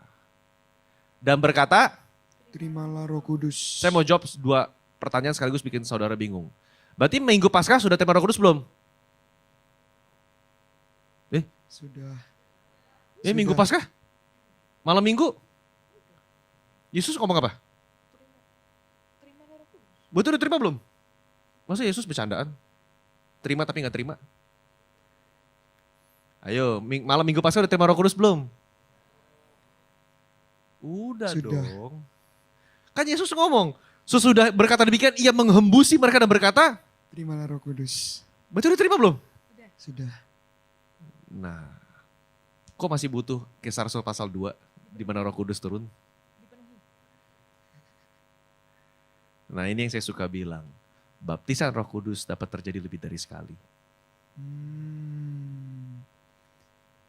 Yang suka kita sebut dengan sinonim kepenuhan lah, diisi lah, dibakar lah, overflow. Ya sinonim-sinonimnya macam-macam lah. Intinya sama, baptisan Roh Kudus. Terima. Ngapain terima? Kan udah dalam aku. Iya, ini minggu Paskah juga udah terima. Tapi Kisah Rasul pasal 2 terima lagi. Nanti Kisah Rasul pasal 4 terima lagi. Ketika mereka berdoa dan tempat itu bergocor dengan kuat dan mereka semua dipenuhi oleh Roh Kudus. Kan udah penuh, kok dipenuhi lagi? Nah, berarti bisa terjadi berkali-kali. Nah, saya mau jawab pertanyaan nomor 2 kamu. Kenapa kok berhembus? Kan Roh Kudus udah dalam saya. Kita mesti mengerti yang namanya sastra majas. Apa namanya ya? Majas personifikasi atau apa ya? Yang membantu seperti bukan metafora ya, seperti berhembuslah Roh Kudus, mengalirlah Roh Kudus seperti air di tempat ini. Emang Roh Kudus air? Itu membantu untuk menggambarkan Roh Kudus seperti air yang mengalir. Itu kan ada majas sastra. Itu majas sastra, saudara. Ya. Jadi pertanyaan kamu tuh ada teologisnya. Teologisnya saya udah jawab. Saya udah punya Roh Kudus, betul. Bisa gak diisi lagi? Dipenuhi, dibaptis? Bisa. Bahasa umumnya dipenuhi lagi, bahasa umum. Kepenuhan Roh Kudus. Mari saudara, yang lagi haus, kering, maju ke depan, altar call, terima Roh Kudus. Kan udah terima saya, waktu retat 12 tahun yang lalu. Spesifik. Kok boleh maju lagi? Boleh kok maju, ini gak dosa. Boleh, karena Roh Kudus dapat mengisi hidup saudara berkali-kali. Ayatnya di mana? Secara spesifik dan secara konkret, definitif gak bisa dibantah. Ketika Paulus berbicara, dan berkata, dan berilah dirimu penuh dengan Roh Kudus bukan mabuk oleh anggur. Ayatnya di mana tuh ya? But be filled, tolong cari ya. But be filled you with the Spirit. Gitu. And not be drunk with the wine. Kata filled with the Spirit di situ artinya apa? Present tense. Dipenuhi lagi dan lagi, lagi dan lagi. Itu present tense. Pertanyaan ketiga, apa tadi ya? Jadi kalau di sorga, dia ada Yesus siapa sudah yang ngomong, tinggal? aku duduk di sebelah kanan. Bapa. Ya berarti kayak begini. Gampangnya begitu aja udah. Saya berusaha menyederhanakan yang sudah sederhana. Yesus bilang, aku duduk di sebelah kanan tahta Allah Bapa. Jadi saya membayangkan ada 2 tahta. Ada tahta Allah Bapa, ada tahta Yesus. Tadi Efesus 5 ayat 18 ya. Iya. Iya. Seperti itu. Terus tadi pertanyaan apa lagi yang ketiga ya? Kayaknya ada sub pertanyaannya. Awan permai. Itu juga doktrin rapture, pengangkatan. Yesus ada di sorga. Nah sekarang tergantung saudara rapture-nya menganut pemahaman yang mana. Banyak ya? Banyak, Oh, ada lebih iya, dari ada lebih dari 4. Kamu yang mana? Supaya nggak usah pusing dan kita nggak sesat dan saya nggak dicap mengajarkan ajaran sesat. Udah kita percaya aja GBI Gatot Subroto menganut pre-tribulasi, premilenial. Karena ada premilenial, amilenial, postmilenial. Kita pre-tribulasi, premilenial. Ada pre-tribulasi, mid-tribulasi, post-tribulasi. Kita pre-tribulasi, premilenial. Artinya apa? Pre-tribulasi, sebelum ada cawan murka Tuhan ditumpahkan, kita udah diangkat. Angkatnya di mana? Tesalonika mengatakan kita diangkat dalam sekejap, in the twinkling of an eye, di awan. Jadi Tuhan turun dari tahta surga ketemu di awan, kita naik dari bumi ketemu di awan. Makanya doa berkat kita di awan-awan yang permai. Baru habis dari awan, Masuk surga. kayu kemana? Makiman. Firdaus dulu kayaknya. Gitu. Berapa lama? Ya, itu kom 100 ya. Iya. Terus abis itu kita selamat di sorga enggak? Enggak. Abis itu kita kemana? Turun lagi. Pemahaman GBI Gatot Subroto surganya tuh di bumi yang sekarang. Iya. Karena ada gereja lain yang mengajarkan ini nanti hancur semua, kita pindah planet baru. Karena ada ayat, unsur bumi akan dihanguskan oleh api. Gitu Sharon. Jadi ayat itu dianggap, wah nanti ini semua nanti Armageddon nih semua. Entah nuklir atau meteor atau apa, pokoknya ini hancur semua.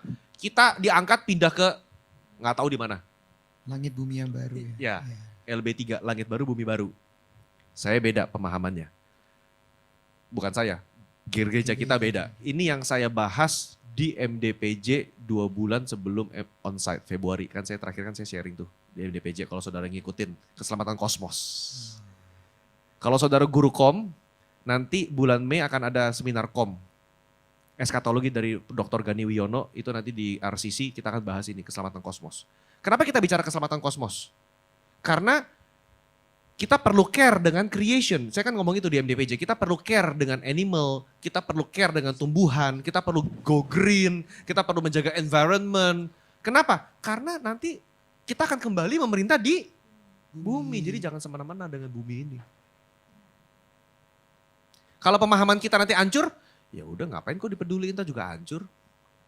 Kita juga kebakar oleh api. Ya udahlah, ngapain mobil listrik? Misalnya. Ya kan? Udahlah. Terusin aja lah pakai batu bara, pakai minyak tanah. Asepin aja semuanya. Polusi aja udah. Nah itu. Tapi kita keselamatan kosmos. Karena unsur yang api yang menghanguskan kita anggap interpretasi sebagai api yang memurnikan. Karena api bisa dua. Purify atau destroy. Kita ambil yang purification. Bumi ini akan dipurify oleh apinya Tuhan. Nah, nanti Tuhan akan bertahta turun lagi sama-sama sama kita di sini. Memerintahnya kapan? 1000 tahun itu. Di sini. Siapa yang diperintah? Nah itu walk the talk 4 bulan lagi. Asik ya, berseri loh ya. Oke. Ayo siapa yang diperintah? Itu waktu neraka dong. Ya udah itu nanti aja. Terjawab Sharon? Ya, terjawab kok. Oke. Aku mau tanya satu pertanyaan lagi, boleh nggak? Iya. Boleh. Tadi kan yang kayak Koko bilang, maksudnya Tuhan di surga kan. Terus kayak ini sih aku mau nanya kayak kalau orang yang udah dipanggil Tuhan, itu dia kemana? Maksudnya kalau yang kita tahu kan ke surga kan. Orang yang Udah dipanggil Sudah Tuhan, dipanggil kayak udah Tuhan. meninggal gitu. meninggal sekarang. Terus Oke. kayak kan nanti kan pas akhir zaman kan maksudnya bakal dibangkitkan. Nah itu berarti maksudnya rohnya itu Rohnya itu kembali dengan tubuh kemuliaan. oh terus jadi orang yang sudah meninggal itu kayak mereka udah ada di surga atau ntar bakal dihakimin lagi gitu kok. Oh ini pertanyaan kom 100 ini. Ayo saudara yang udah ikut kom 100. Apa definisi tahta pengadilan Kristus atau yang dibahas Yunani Bema? Ayo yang udah ikut kom 100. Udah ikut belum sih? Udah. Ada kan? Ayo awas kalau nggak tahu. tahta pengadilan Kristus itu kita di tahta diadilin, kita kan menghadap tahta pengadilan Kristus. Saudara diadili apanya? Upahnya, bukan keselamatannya ya. Sudah selamat, tinggal upahnya. Ada yang membangun dengan jerami dan ranting kayu, ada yang membangun dengan mas perak yang tahan oleh api. Gitu. Tahta pengadilan Kristus nanti. Saudara nanti. Gitu. Jadi yang sekarang selamat ini, yang sekarang di sorga, menunggu. Pernah baca nggak darah martir berteriak, Tuhan kapan, berapa lama lagi? Nunggu itu, nunggu. Sampai Tuhan cawan murka. Kita percaya pakai pretribulasi 3,5 tahun, 3,5 7 tahun, pokoknya 7 tahun lah gitu. Ya, dilepaskan semua habis-habisan, ya kan? Lalu apa habis itu? Kerajaan? 1000 tahun. Habis 1000 tahun? Kuasa diberikan lagi kepada iblis untuk sementara waktu untuk menyesatkan orang percaya, lalu ada perang segala macam, ya kan? Itulah lalu habis itu perang, kita menang, kematian kedua, iblis ditaruh di dalam lautan api yang udah nggak bisa kemana-mana lagi. Itulah kekekalan, baru kekekalan yang selama-lamanya itu. Itulah surga mungkin yang kamu maksud kali itu. Gitu. Sementara itu di mana kok? Ya ada sebutan sih, ya Taman Firdaus, gitu. Kayak gimana kok beda sama surga nggak? Gue juga nggak tahu. Bener, aku nggak tahu. Ya, itu kayak mesti nanya yang udah pernah ke sana kayaknya. Salah ada yang nanya, kok aku mati sekarang udah masuk ke rumahku belum? Atau kok aku masih di taman? Ayo.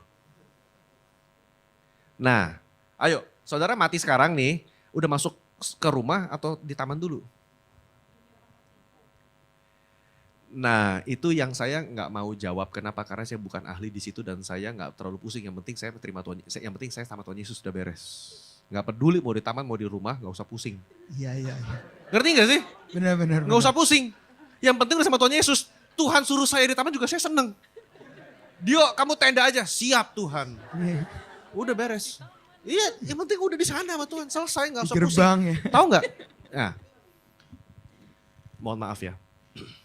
Tahu kenapa orang punya, ini dari sisi ini ya, tahu kenapa saudara punya penglihatan, kalau ada orang punya penglihatan atau ada orang kepengen, Tuhan saya kepengen rumah di surga itu besar, ada kolam renang, lapangan golf, mobilnya 10, kamarnya 30, lantainya, marmernya mahal punya. Kenapa? Karena manusia itu berusaha memproyeksikan consciousness-nya dia ke atas. Itu namanya pemahaman antroposentris. Kita berusaha memahami surga dari perspektif kita di dunia ini. Kadang-kadang yang kita nggak dapat di dunia, kita mau di surga kita dapat. Makanya saudara pengen punya rumah besar. Tempat yang luas, yang hijau, yang kolam renang gede, keren, segala macam. Kayak mansion, kayak villa, kayak istana. Karena kita nggak ada di sini, di dunia ini. Saya juga nggak tahu, sekali lagi, karena saya bukan tipe yang penglihatan. Ini mesti nanya orang yang sudah pernah ke sana dan sudah turun ke dunia lagi. Gitu. Kalau ada boleh sharing dan saya nggak akan merendahkan penglihatan saudara. Karena itu subjektif. Tapi Alkitab nggak mencatat. Nah, saya mendingan main di area yang Alkitab catat dan nggak catat. Alkitab nggak catat, kita jangan macam-macam. Karena itu nanti takutnya sesat. Alkitab catat, kita ngomong.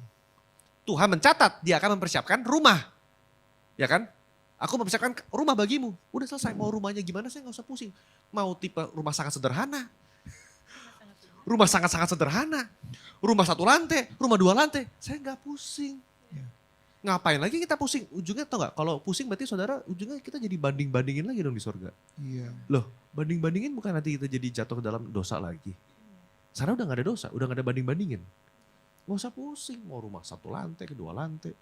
Yang penting udah sama Tuhan. Selesai. Gitu. Oke ya? Tadi Fuji masih mau nanya ya? Masih. Halo Kak Dio, kenalin aku Fuji. Pertanyaannya simpel sih. Aku tuh bingung perbedaan Yehovah dan Yahweh. Gitu. Itu bahasa Ibrani kan ya? Nah, Yehovah dan Yahweh. Oke, lanjut ke pertanyaan kedua.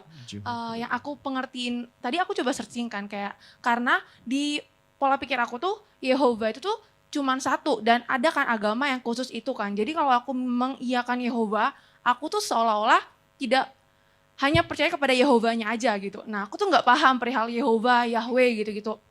Lalu yang kedua ini ketika kita preach, coba nginjilin gitu. Apakah we need buat bold about Tritunggal ini atau ke Tuhan Yesusnya aja gitu. Thank you kok. God bless. Jadi, saya barusan cek. Jadi Yahweh itu adalah penamaan transliterasi dari YHWH. Kan nggak ada vokal. Diomonginnya Yahweh.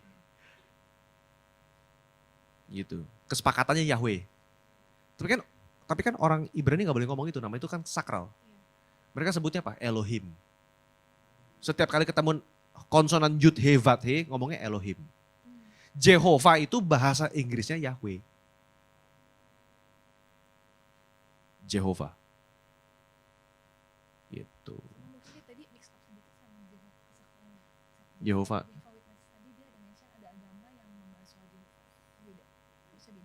Harusnya beda. Enggak. Mirip-mirip Jadi lah sempat Jehovah mention juga. ya, takut kalau misalnya nyebutnya Jehovah tuh anak ada agama yang Enggak, khusus soal enggak. Jehovah ya. Enggak. Itu saksi Jehovah Enggak, maksudnya. Ya? Jehovah bahasa Inggris kok.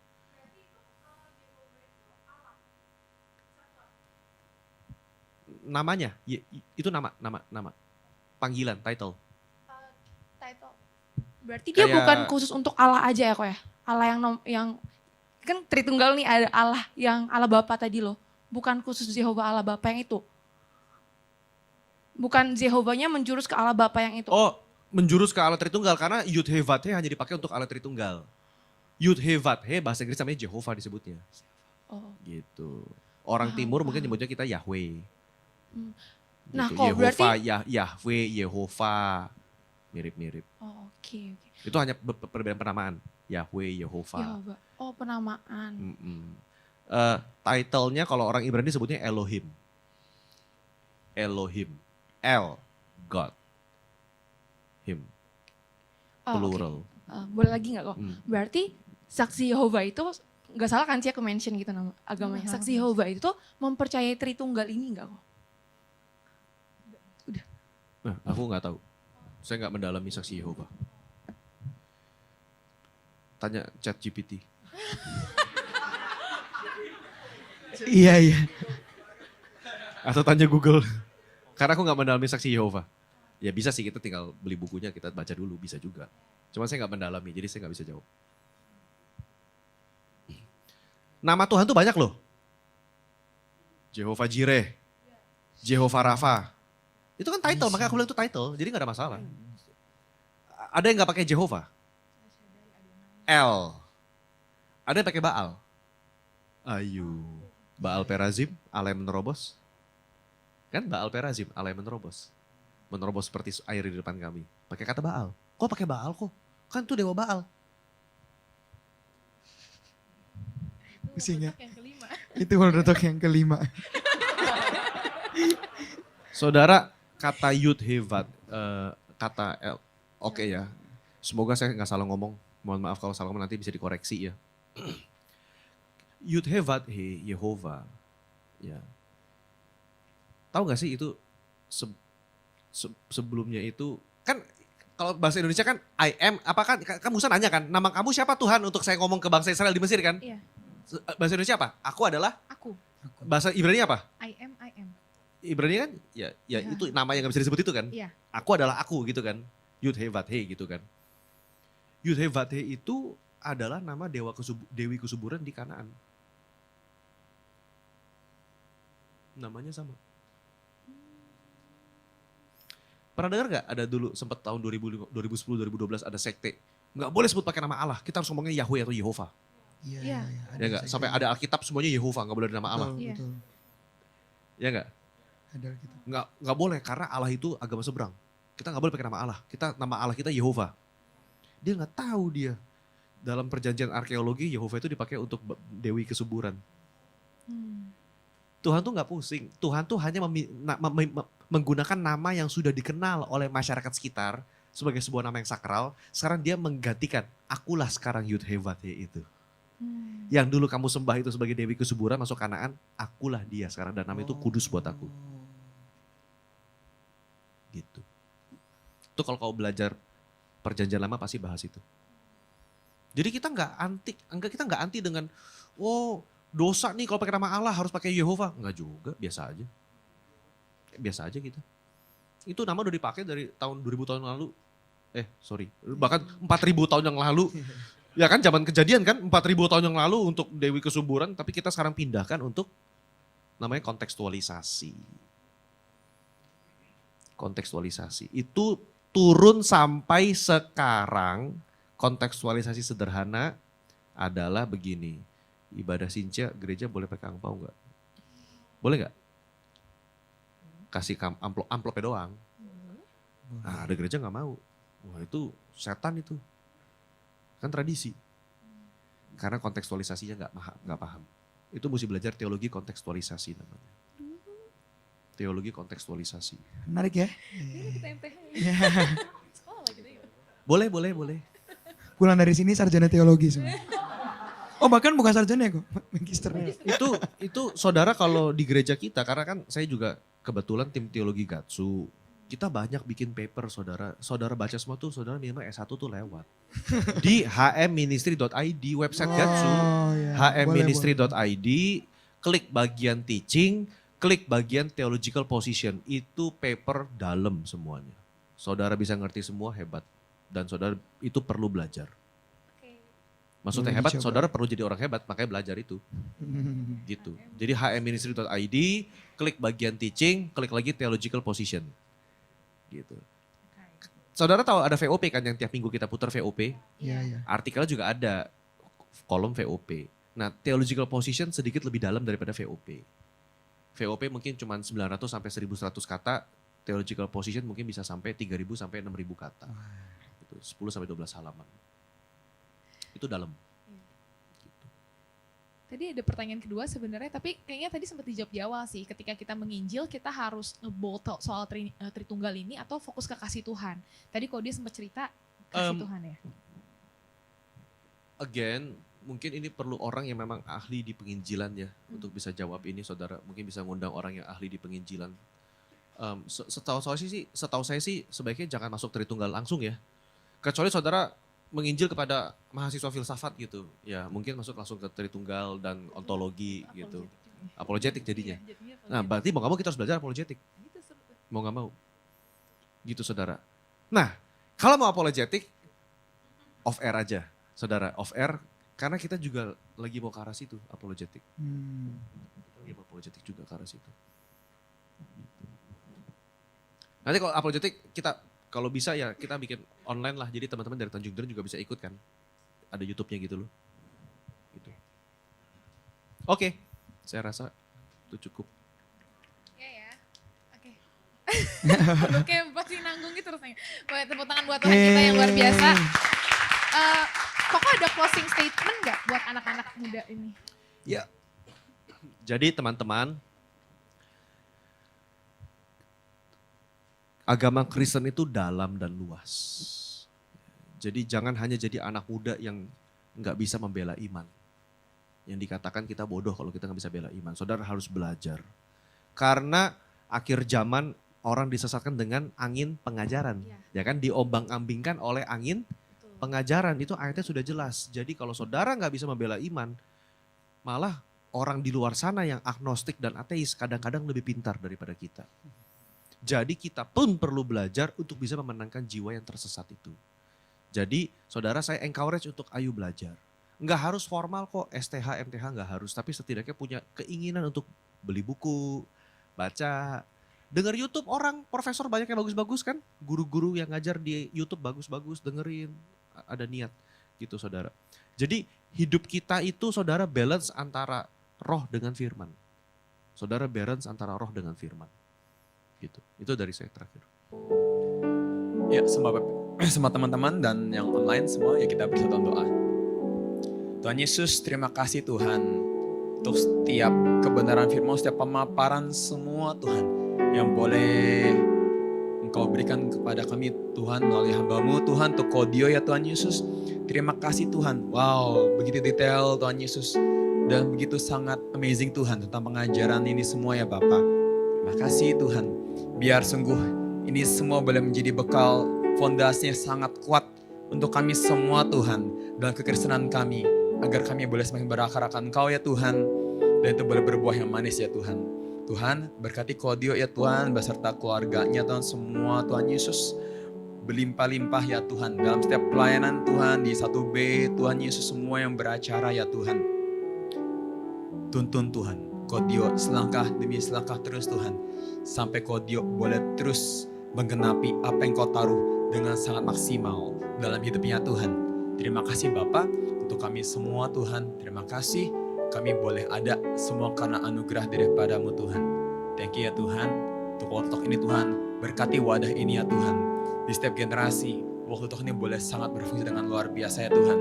Sehingga betul tadi Kodio bilang Tuhan, bukan cuma secara roh Tuhan, tapi secara pengajaran semua kami boleh diperlengkapi Tuhan. Sampai hamba berdoa Tuhan, dari tempat ini Tuhan, boleh lahir Tuhan, pengajar-pengajar yang daripada-Mu Tuhan. Dari anak-anak muda ini Tuhan, boleh lahir ya Bapa. Terima kasih Tuhan, Kau baik. Sebelum kami akhiri ibadah itu kami rindu teriak berkat daripada-Mu. Dan kami berharap sama Tuhan, terimalah segala berkat, kasih karunia, damai sejahtera, sukacita berlimpah-limpah dari Allah Bapa, Allah Putra, Allah Roh Kudus, dari Tuhan Yesus dari saat ini sampai Tuhan menjemput kita dalam permai dan sampai selama-lamanya. Mari semua sudah tidak berkat Tuhan sama-sama ke dalam nama Yesus. Amin. God bless semua. Dadah.